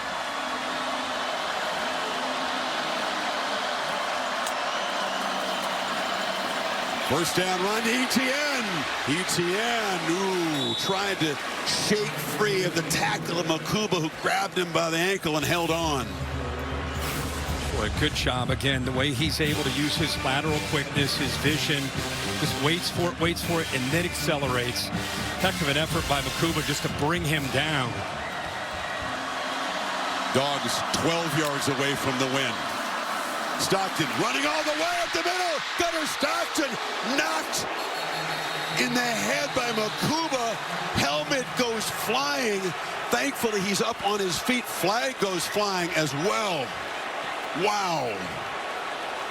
And man, it's a big hit. Yeah, a big hit. Ford comes in, lowers that shoulder. You do not often see a helmet like eject off the top of the head like that. Not at all. Discussing, of course, whether it's targeting. You want to talk about a team, again, rallying around a quarterback that's personal foul, willing targeting, to do that. defense number 4. The previous plays under further review. So John Allman in the replay center will review this. Bill Lamagna is down here far right. Bill, what is going to be the issue in this targeting review against Makuba? It's got to be a crown of the helmet hit because he's a runner. Right. So now as he comes in, he does lower, but does he turn his head to the side?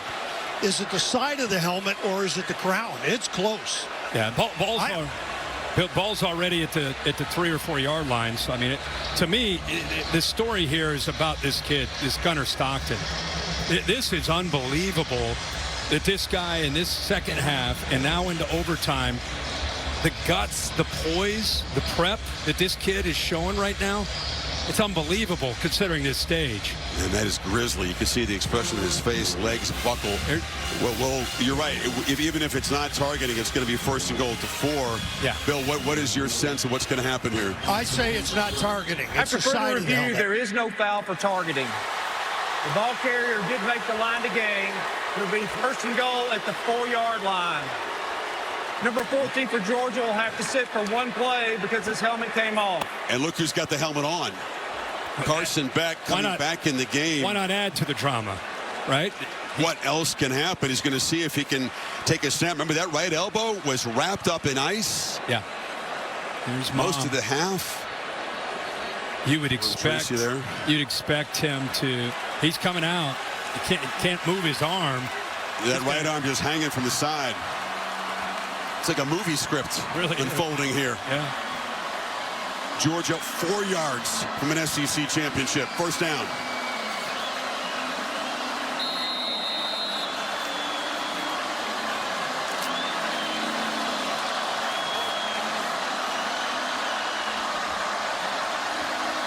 ETN in the I formation. They hand it to him. Touchdown! Georgia are SEC champions! As every dog digs really deep.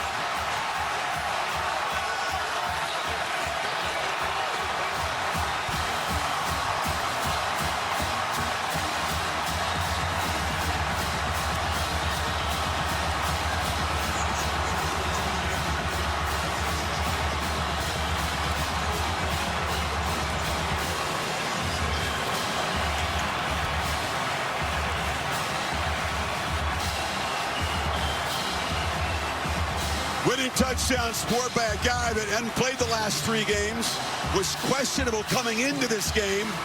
ETN has the final word, and Georgia wins it 22-19.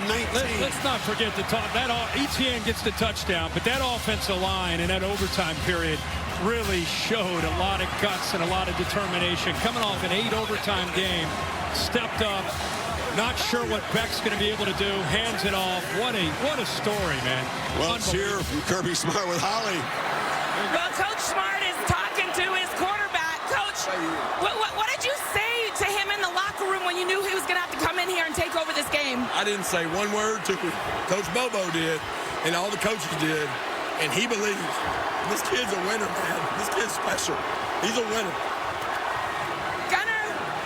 This is an unbelievable situation, but you've been preparing for this. How were you able to settle down and win this game? I think it just goes back to just the love I have for everybody in the locker room, just all the seniors, and just wanting them to go out on the right way. And you're a kid from Georgia. What does this mean for you? First SEC championship for you. No, this is pretty awesome. It's just special to the guys I get to do it with. Thank you so much. He's a dog! Raven County, baby! Let's go to Laura Rutledge with Trevor. Trevor Etienne. All right, thank you, Holly. Hey, Trevor, you wanted to get over here to be with your guys, to congratulate Gunnar Stockton. What can you say about the way that he led this team when Carson Beck went out? Man, just proud of him, man. He works so hard, day in and day out, never complains. Come in, work day to day. And it just goes to show how much work, it just goes to show how much work he put in. Proud of him, man. Hey, you were able to make such a difference tonight. You weren't even sure you'd be able to play with your rib injury. How would you describe what this was like for you? I mean, I wanted it bad, man. I never been part of something like this. I mean, this is why you come to Georgia. How are you feeling? How are those ribs? Man, great. I've never felt better. This team has fought so well all year long to get to these moments. We've had some low lows at times. How would you describe what this group means to you to get to this point? Resilient. You know, no matter the ups or the downs, no matter how tough the game got, nobody folded. Nobody gave up. Nobody gave in. Everybody came out with the mindset ready to go after halftime. We were down 6-3. Nobody showed any sign of weakness. And that's just what I love about this group the most. Congratulations, Trevor. Thank you. Chris.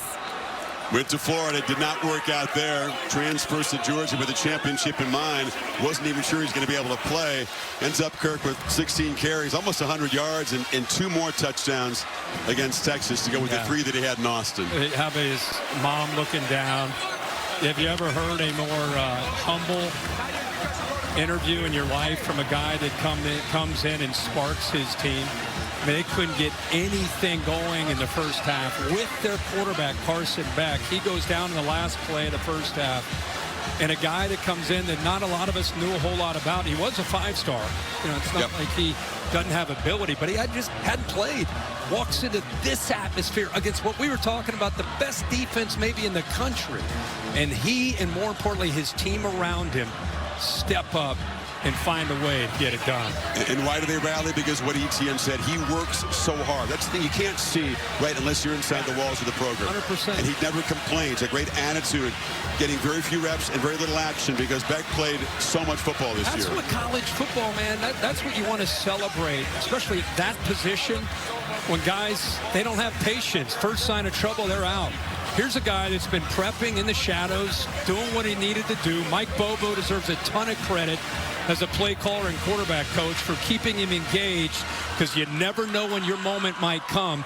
Little did he know it would come in this stage when it's an SEC championship on the line and the kid steps up and delivers. See how this SEC championship winning play was called by the Georgia radio folks. Scott Howard. The fullback, Etienne, the tailback. Beck under center. Hand it to Etienne, straight ahead. Touchdown! Touchdown! Dogs are SEC champions. Dogs have won it. Well, that was I love hearing those local calls. There's just nothing better than that, except you, of course. You're the best, but I just give that local flavor.